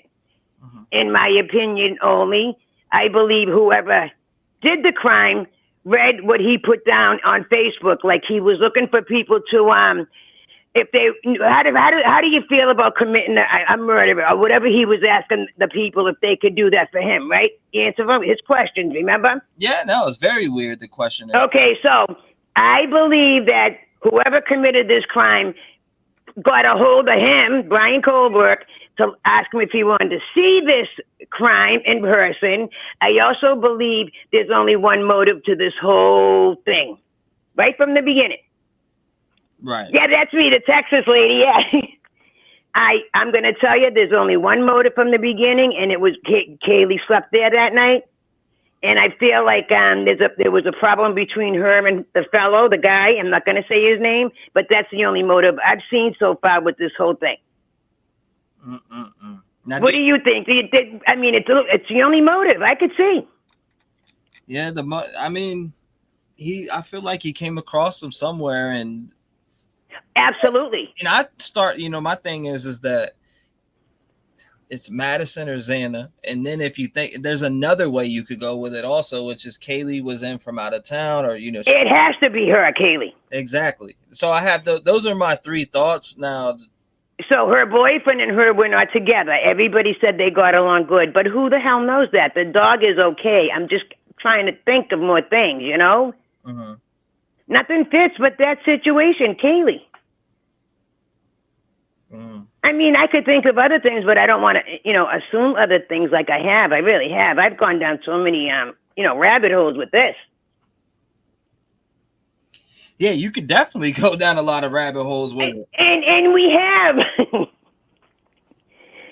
But anyway, I wanted to say I still don't know who the Texas Rangers are, and I wanted to say hello to my Rev Gang family. And T-REV, I want to let you know I watch you every episode you're on.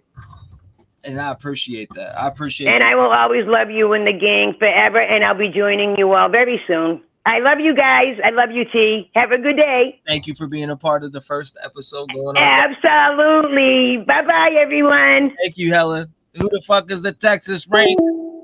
985-9693. Keep the calls coming in. What's your thoughts?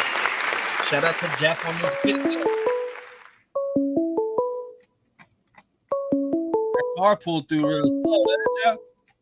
646, you're in the mix. What's going on? Hey, is that you? Yes, ma'am, it is. How are you doing? You are on the Legend of T-REV. What's going on? I'm good. It's Hollis. Hollis, 5 minutes, 30 seconds. The floor is yours. Let's go. Okay, so here's the thing about the blood. Mm-hmm. Like trying to find a blood trail or all the blood, this and that. So I've been digging into stuff, trying to figure out stuff. But anyway, I came across a little ditty thing and I got intrigued by it all. So, and it could be a trigger warning for people, and I mean no disrespect, but when you are killing somebody in that kind of fashion, there's going to be more blood splatter, especially if you do the necks first. Mm-hmm. And then everything else is going to do cast off. It's going to spurt out.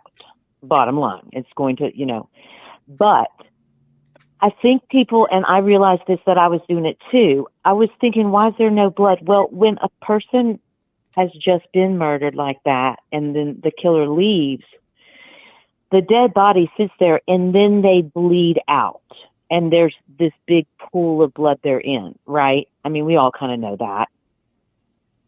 Yeah. So it kind of put into my head that I'm not so baffled now that there may not have been a lot of bloody footsteps after he did each crime. Although I do believe there had to have been some. I'm not going to deny that. But I kind of, I just had the image that it was like paint on the feet, painted footprints. Like, where are those? And we don't know about that in the house. But, it's just the difference of the cast off. And I'm sure he wasn't standing in it. So maybe there wasn't a lot to then follow once he was leaving the house either. So there could be, I think the only blood trail there is maybe a few droplets, either from the knife that he wanted to keep, or maybe in his hair that might have dripped on that pattern, on that pathway on the right, when you're looking at the house on the right side that goes up the hill into where his car was, where you see at night forensics down there, like taking things off the concrete. So that kind of solved my big blood trail thing for me. Does that sound crazy? I mean, it's you thinking. And when And when I said that in chat, telling you to be quiet right now. You stop, lady. No, well, see, here's the thing. I'm from Texas, and Pat G is from Texas. And I'm going to tell you, in East Texas, and we're not far from each other, all those boys do is go deer hunting every weekend. And they get their deer, and they slice them up, and they bring them home. And when I said that in chat, Pat G said, yep, the blood pressure has to go down before it bleeds out. So I know Pat hunts deer, too.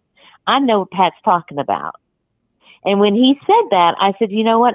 I'm going to make a phone call because I should say what I kind of think about the blood trail not being as extensive as we all want it to be.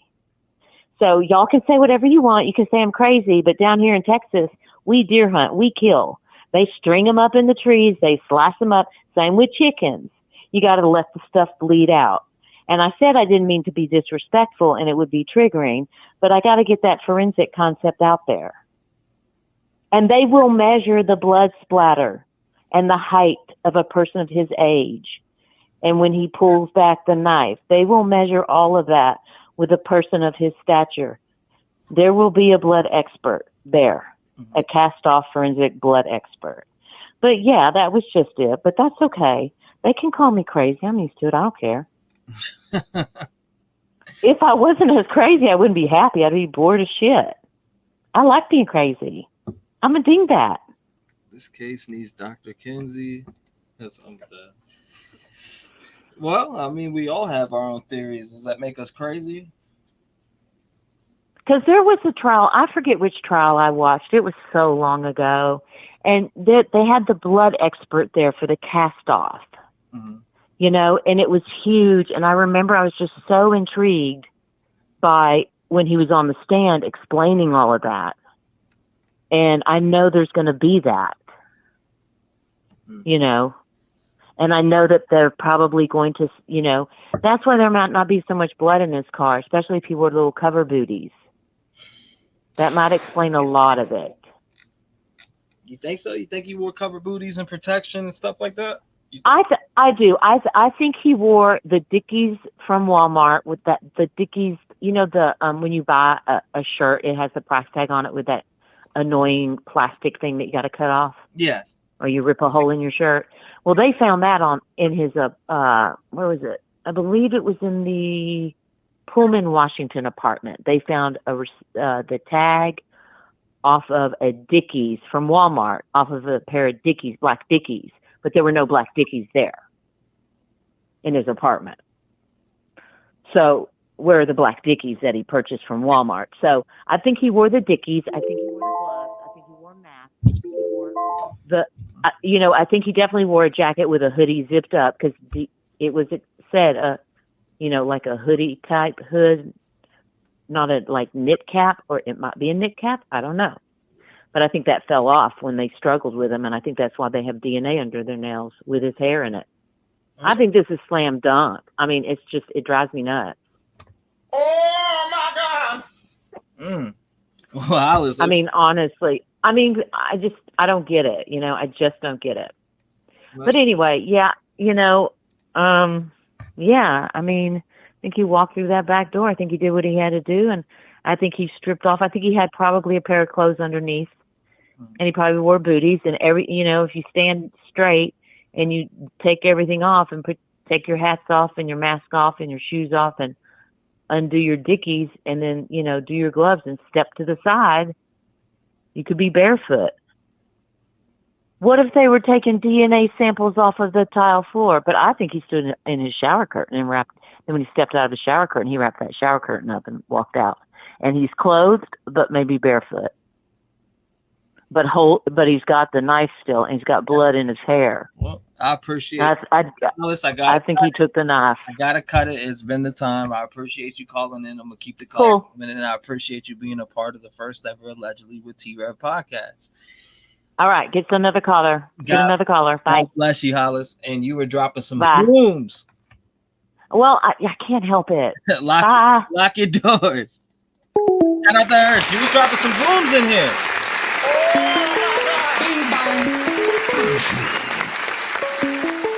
937 sent from heaven. What's going on? You're live. Hey, it's Paige. Paige in the building. What's going on, Paige? Oh, just grilling some chicken. So if you hear some noises, excuse that. But I wanted to touch on what Hollis was saying about the booties real quick.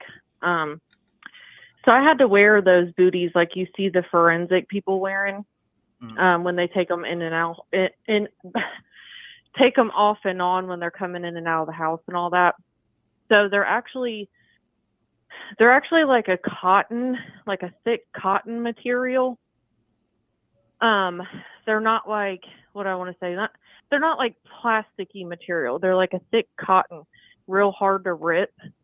Mm-hmm. So when you put those on and you have those on and say you step in something wet, okay, it's not gonna, it kind of absorbs it, if that makes sense. So it's kind of like a paper towel in a way.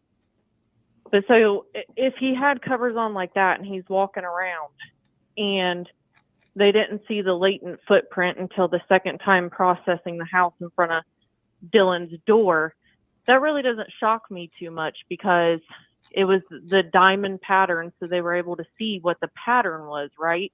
Right. But it didn't show up like bright red, like blood, like it wasn't visible to the naked eye. So that would make sense for me if he had those cotton booties on because they absorb some of that liquid.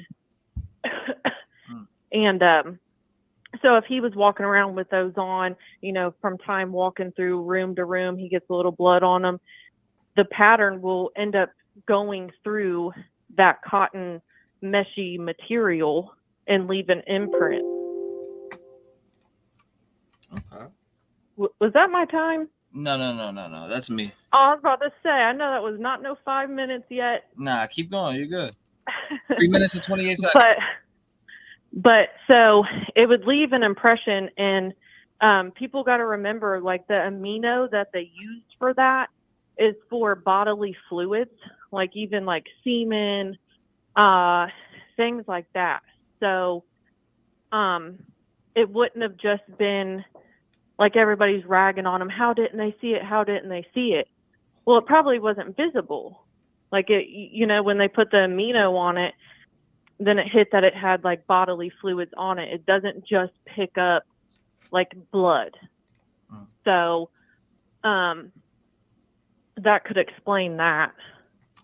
But I wanted to ask you, me and Delana was going back and listening to the 10, 11 hour long lives. Trying, you remember that girl that called in about Kayla. the white Elantra? Kayla. Yes. You know, people I always keep went- saying that. And I remember somebody calling in, right? I do remember someone calling in about a license plate, but I can't remember what live it was.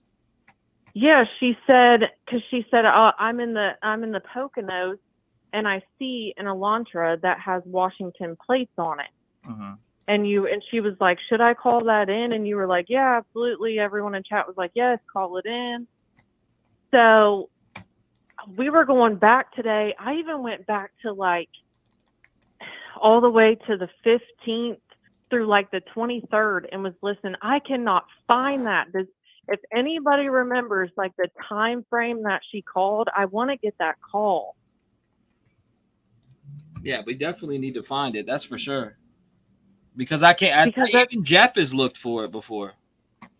Yeah, that is bugging me. I mean, I spent hours today going back and forth and listening to lives, and I cannot find it, and I don't know why, because I remember when she called. Right, and I can't find it either. I've looked myself, and I just cannot find it, and I hope that somebody comes across it. We did. I mean, you got to think about it from the time before he got arrested until now, or not now, but until the time. Yeah, from the start of the murders, from the time he got arrested, we did 371 hours. Yeah, yeah. That's why I made it. I mean, obviously, it would have to be the 15th is when he got stopped in Indiana.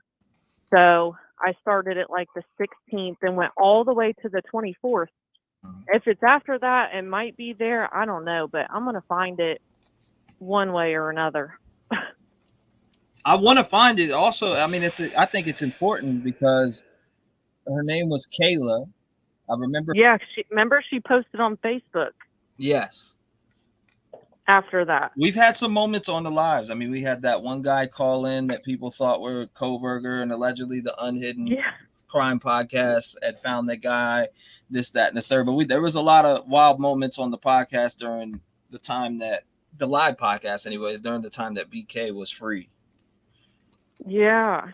Well, I'll let somebody else call in. Shout out to the family, and I'll be listening and watching.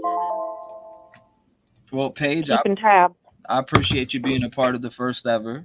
That's going on all platforms, allegedly with T-REV podcast. Thank you for calling in. Thank you for being a part of the Rev Gang family. I appreciate you. Everybody appreciates you. Lock your doors, stay safe, and hopefully I hear from you again on the next one. Oh, yeah, you will. Thank you, Paige. God bless you. You too. Thank you. Paige, I appreciate it. 219-885-9693. Here's both of the footages linked together like you asked. I've linked them both together, so we should be good right there. 330, you're on the show. What's going on? T, what about burner phones? This got in my mind from this guy up in Long Island. Mm-hmm. Who had burner phones? Who do we know that had them? Who do we know that didn't have them? Anybody ever hear anything about, could Kohberger have had a burner phone in between the time she turned his regular cell phone on and off? That's a very good question. That's a good question, man. I love it. I love it. I love the thought. Yeah, we talked before. The students, how many of them had burner phones? I'm not saying they did anything wrong. You know what I'm saying? Because there's been a lot of accusations. Yeah, no doubt. 100%. But him having a burner phone would, the defense is always saying, what else you got? What else you got? Well, I wonder if they even have to tell him about the burner phone. You see what I mean? If he had one. Was any of them brought out in the evidence that they collected? That they released?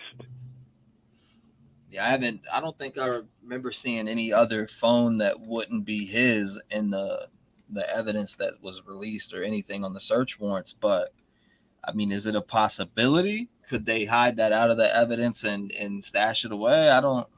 I don't know, man. Where's that happened at? Where they held stuff out of paperwork like that? If it was true, if he did. But then again, he could have had one and got rid of it, and they never knew. They never know, and they never will. Bingo. Yes, sir. Bingo. He could have buried it with the knife. There's no search. There's no search for the knife going on, from what I understand. Or maybe there is. I don't know. That's a very good point. But the burner phone still gets me. We've talked. I watched it. It's all technology to me. Okay. Where's the technology going to take them? What do they have they're not releasing? But him having a burner phone, or even the students, if he was communicating with one of the students with a burner phone, you wouldn't know. Oh my God! You see what I mean? If he was texting one of the girls, huh? Yeah, I've said this before on one of my lives about burner phones. When I was talking about burner phones, this was 4 or 5 months ago. I brought up, damn, I wonder if any of them had burner phones, and that was one of my theories before that I thought of. Yeah, but it's like, we're not going to know unless until the trial or whatever, till they release it. We definitely won't know about that. That's for sure. Because I feel like something. I don't know if they could hide it. Could they put that away from us and seal that? Redacted. Okay. Anybody in the text know? In the chat, I mean, they could probably seal that away and redact it. Yeah. I don't. Katie's mom had her phone mirrored. Okay. That's going in chat right now. Katie said that. So if they're mirroring the phones, I don't know. Like, again, I'm saying technology, the Wi-Fi thing. But it wouldn't record anything. It would just say that he was on there.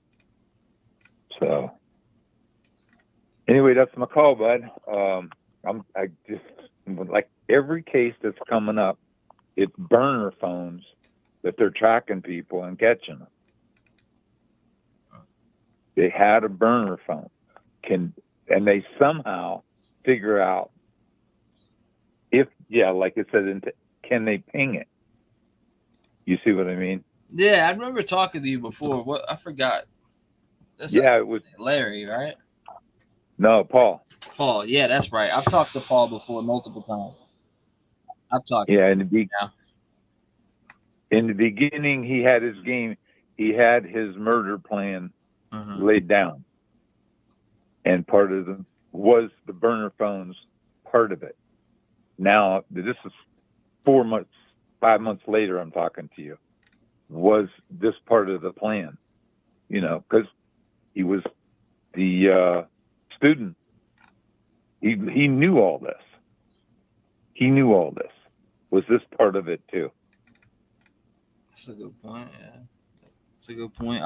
Paul, I appreciate you calling in. That's 5 minutes, 30 seconds. I appreciate you being a part of the first ever Allegedly with T-REV podcast. It will be on all platforms.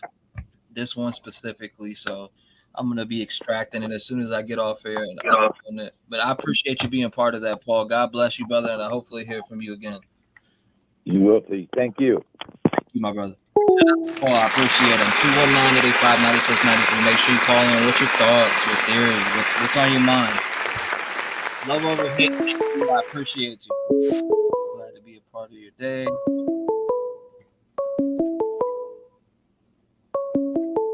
$864. You're in the door. What's going on? Hello? Yes, ma'am. You are live. Hello?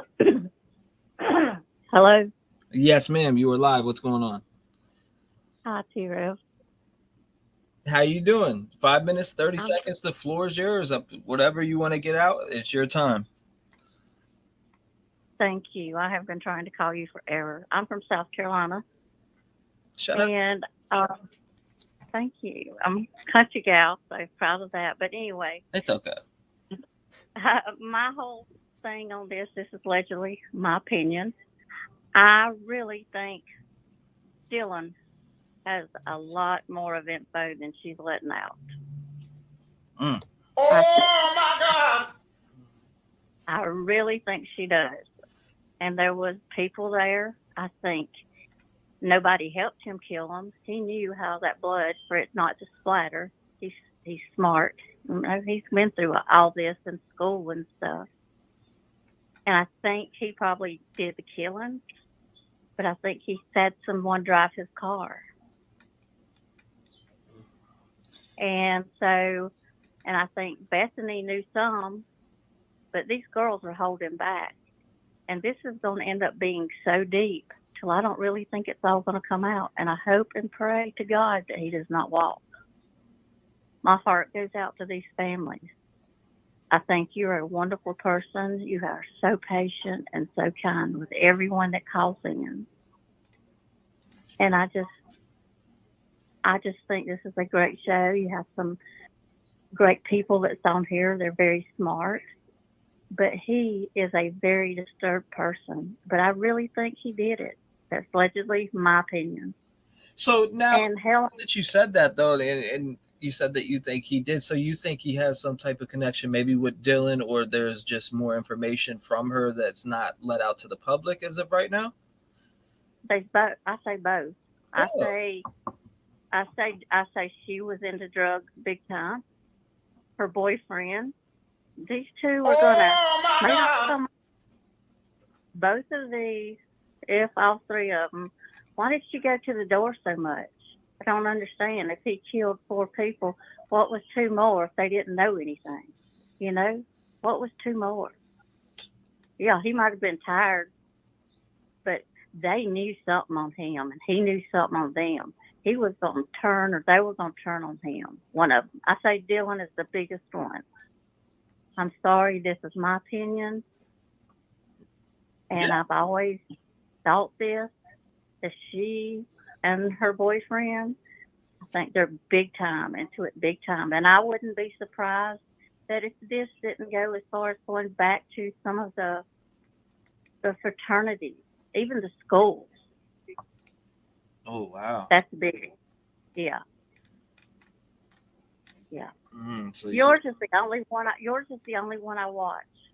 I watch one other person, and she don't do this, but like you do. Yours is the only live I watch, and I've been watching it since day one. I don't have a computer, so I have to watch you on YouTube. So. Well, it's okay. But At least you're here. But I just wanted to. But I love it. Thank you. But thank you for being so nice, and like I said, you're very nice to everybody. You have more patience with some people than I would, but you know. I hear that a lot. Oh, honey, you do. You got more than the law allows. That's all I can say. That's like, but anyway, that's allegedly my opinion. If you notice, though, they just have not questioned these girls enough, or especially Dylan. You don't hear nothing about it, neither. You know, I bet there's just still something not right about why these 2 girls, you know, why he didn't kill them if they don't know something on each other. One's helping the other. And there was, you know, so many kids there. Why did it take so long for them to call in? You know, like I said, he knows what to do. He knew what to wear. You know, she could have let him take a shower downstairs. Wow. Interesting. Look, I know, you know, that's just, you know, I'm not the smartest cookie in the jar, but I do have some common sense, and we will see where this goes. And I just want to thank you again for everything. But let's just wait and see. I mean, I hope I'm wrong, and these girls hadn't hid stuff to keep this guy from getting justice, you know. But if not, hell ain't hot enough for any of them. No, I can't wait to hear the truth. I used to think what you're thinking right now about the roommates, but then it's like I still do. Yeah, I see you still do, and I changed my mind just for the simple fact I feel like one of them would have been in custody by now, but I could be wrong. The girl said earlier, keep your doors locked, but your mind open. Mm-hmm. Absolutely. Do that. I know you've got more people dying to get through to you. I didn't think I would ever. I have tried before, and I sat here and waited to dial your last 2 numbers when that goes. So let me let you know, so you can take other people. I know how important it is, and I know I got 2 seconds. So thank you. God bless you, and I just pray for justice. Well, I appreciate you calling in. Thank you so much for sharing your thoughts and opinions with us. And thank you for being a part of the first ever Allegedly with T-REV podcast that will be on all platforms. Thank you, ma'am. Well, thank you, T-REV. You have a blessed day. You too. It was a great phone call. 219-885-9693. Right.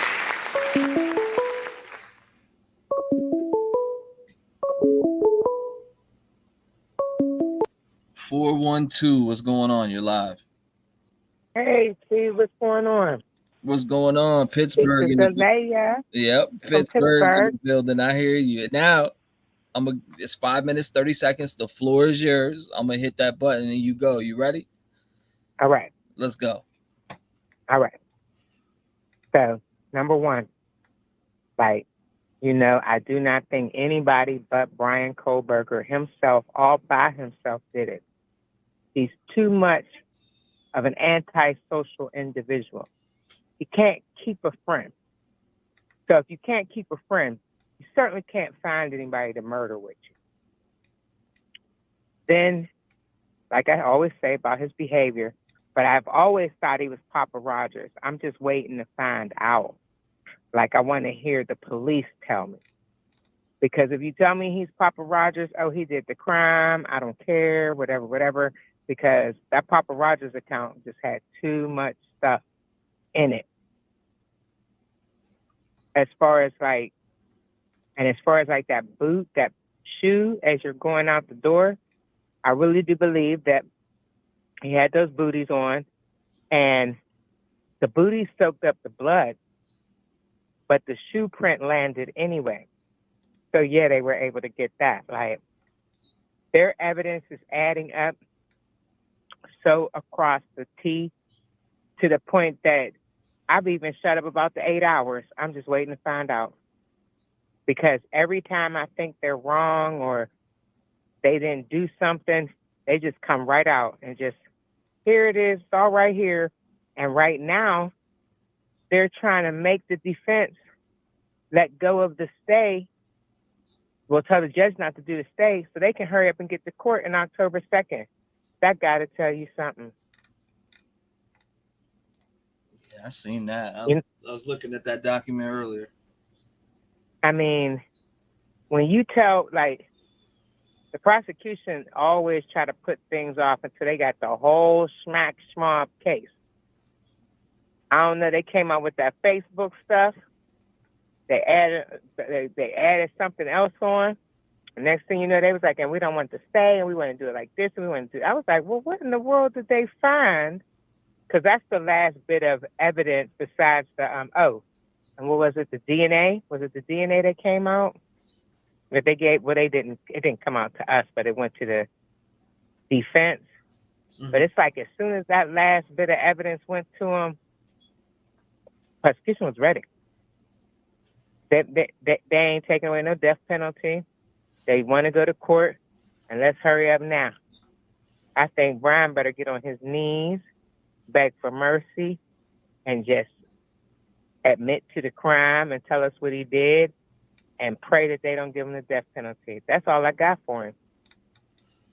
Because I think this is getting ready to be it. I try to push off the fact that maybe it's because somebody said, they're about to railroad that guy. I said, they're not about to railroad him. They're about to get all of the evidence and the facts and lay them out. 12 people will decide if all the evidence is enough to put him in jail. I don't think that there are malicious people in this universe that's just going to let the cops lie. But I really got to give it to the cops. Here lately, every time they grab somebody, they're right on point. And people say something about these pings and stuff and about the genealogical DNA and da-da-da-da.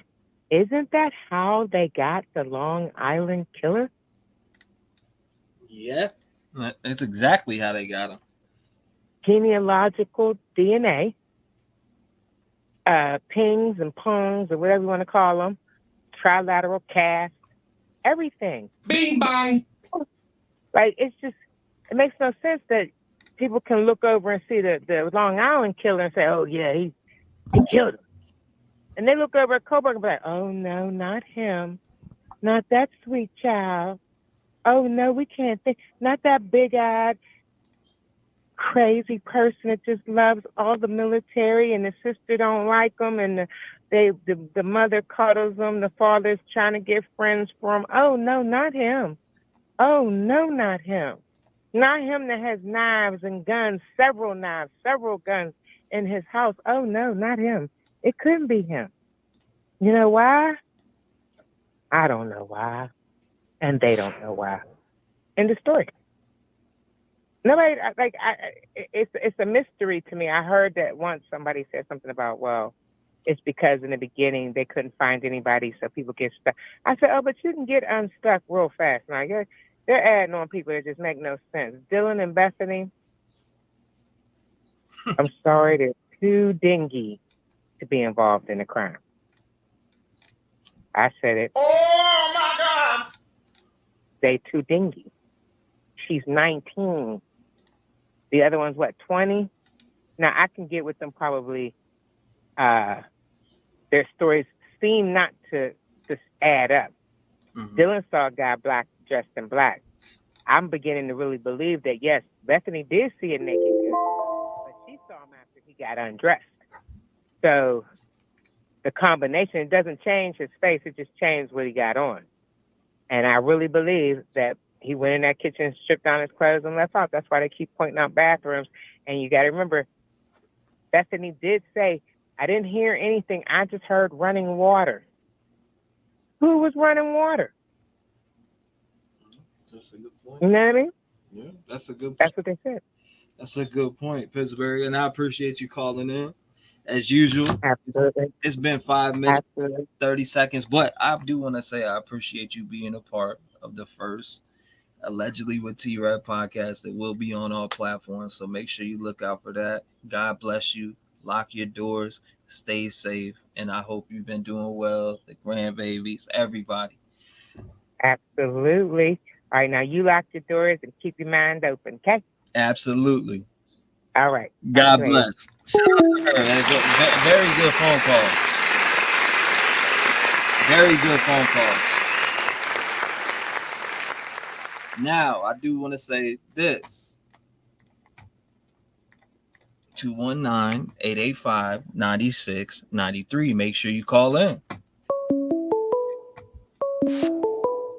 317 sent from heaven. Hi, what's going on? What's up, T-REV? What's going on, my guy? How you doing, brother? I'm doing good, man. It's Big Dirty. Big Dirty. What's going on, my man? 5 minutes, 30 seconds. The floor is yours. Run it, brother.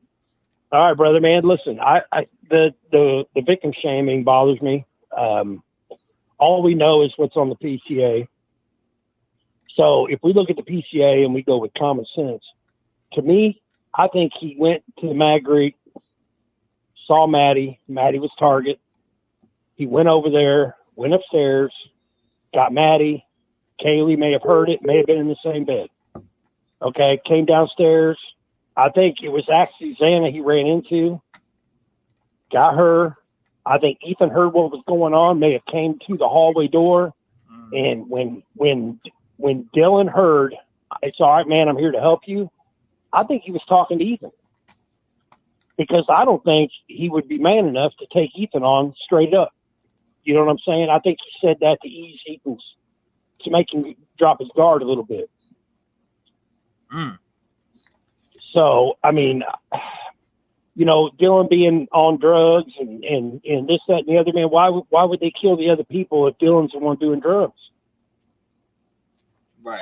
I don't understand that narrative. You know, smoking weed, yeah, probably, but I just don't. I don't see how the two survivors are in on this. I think they'd be strapped up already.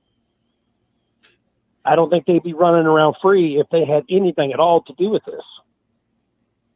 And Bryan using burner phones and this, that, and the other, and then turns around and leaves the sheet, and then comes back with his real phone on. I just don't think it went the way he had planned it. You know what I mean? And he made mistakes. And I think they got the right guy. And that's been my angle on it. And something led him. Now I don't, I remember Steve saying he didn't have to go upstairs, etc. But I've came to gather in my own mind that something led him up those stairs or led him into Xana's room. Either or. Did he go in and go upstairs first and come down, and he came face to face with Xana while she was getting a fork or something for throwing something in the trash, and he ended up chasing her into the room, and that's what happened. I struggle with both either way, but that's what leads me to believe that he had a intended target and it ended up being 4. Right. Well, do you remember at the very beginning when Steve said he didn't have to go upstairs? Yes. So let's say Xana is his target. He goes in, gets Xana, gets Ethan. Why doesn't he leave? He's got who he came for. He did what he wanted to do. Why would he go upstairs, get 2 more, and not get the other 2? I think the target's upstairs. That's just my opinion. I mean, to me, if I stand back and I think about things, because I hear all these speculations and this, that, and the other, man. But if you go by what we know, and my understanding is he was connected to him by the social media. Let's say he may have knew somebody that was a mutual friend of Maddie's. Mm-hmm. He may have never even met Maddie. He may have just saw her on her Instagram and thought, man, that's a good looking girl. She's she was a little racy, but she was young and liked to have fun. To me, she was more the draw than Xana would. Xana was all about Ethan, and from what I can see on her photos and stuff, it was always with Ethan, or you know what I'm saying? Mm-hmm. And I just don't see where Xana would be the target as much as Maddie would have been the target.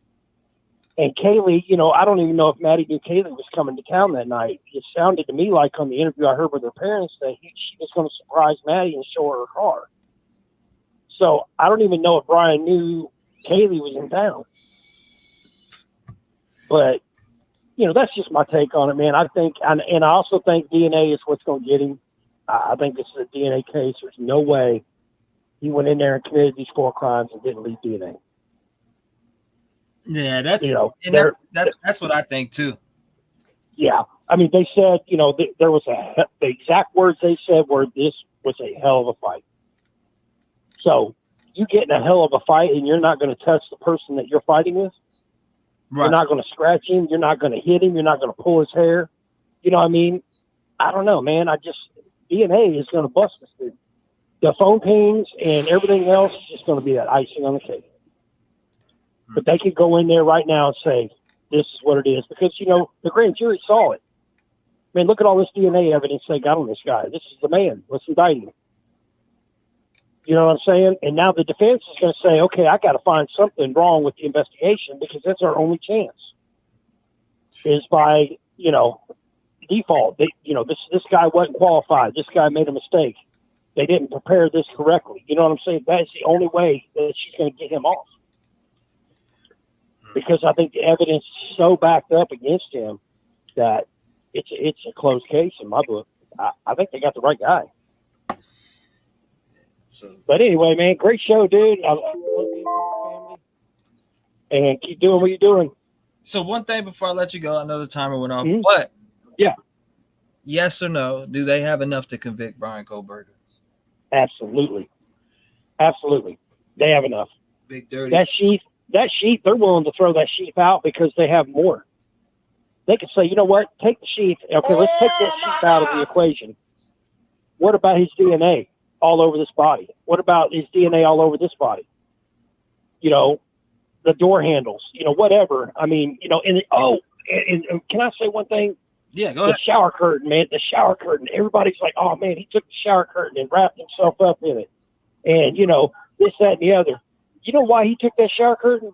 I think he went home and showered, and he knew that splashing all that blood and water on that shower curtain was going to leave that DNA behind. Oh, my God. I think he got rid of the shower curtain because that had, he had to have known that was going to have a lot of DNA on it. Big Dirty. That's and we'll leave it at that. I appreciate you, and I hopefully, all right, brother. Yeah, man. I hopefully hear from you again. A wonderful phone call. I appreciate you being a part of the first ever, allegedly with T-REV, that's going to be on all platforms: Spotify, iTunes, and any platform that streams music or podcasts. This will be on. Big Dirty, I appreciate you being a part of that, being a part of the Rev Gang family, and also standing for justice for these victims. Thank you, brother. Hey, brother. Great, man. You're doing your thing, man. You're the king of podcasts. Thank you. And Red Game loves you, man. I appreciate that, man. All right, brother. Bye-bye. Bless you, brother. Shout out to him, man. Look. This has been a wonderful podcast today. First episode.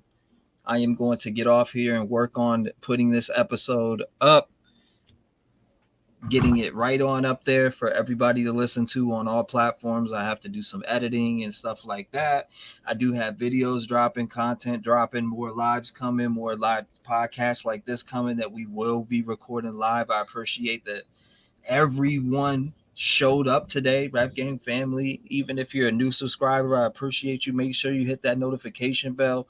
Make sure you subscribe. If you want to be on these podcasts that are going to be on all platforms, stop by, call the number while we're live, and you will hear the edited version up on all platforms. I'm going to get off here right now, download this file, edit what I need to edit out of it, and upload it to Spotify, and it should be up within a couple days. I want to, like I said, I want to thank everyone who was a part of this, part of chat, people that called in, everybody who donated to the channel out the kindness of their heart.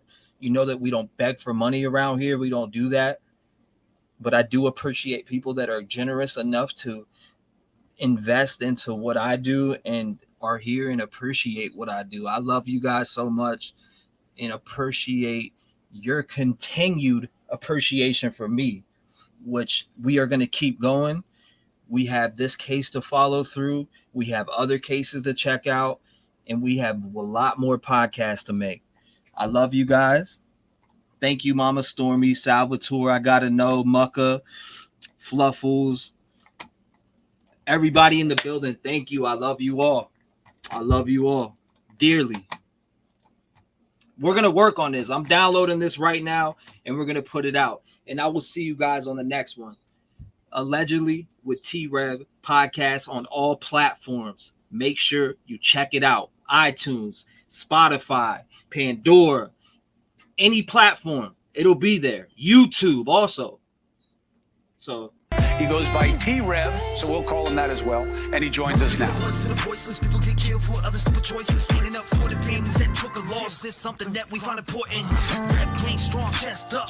Little homie, keep your head up. You can be whatever you want. Get rid of the fake and it will lead up. All my life I strive for greatness. I manifested my time with patience. People trying to copy us, but respect is earned. It's not an obligation. I love the fam and they love me back, and that's why I always have it back. So I give a voice to those people who were never given a chance for them slimy cats. When you come here, you ain't a number to me. I really take time to read what I see.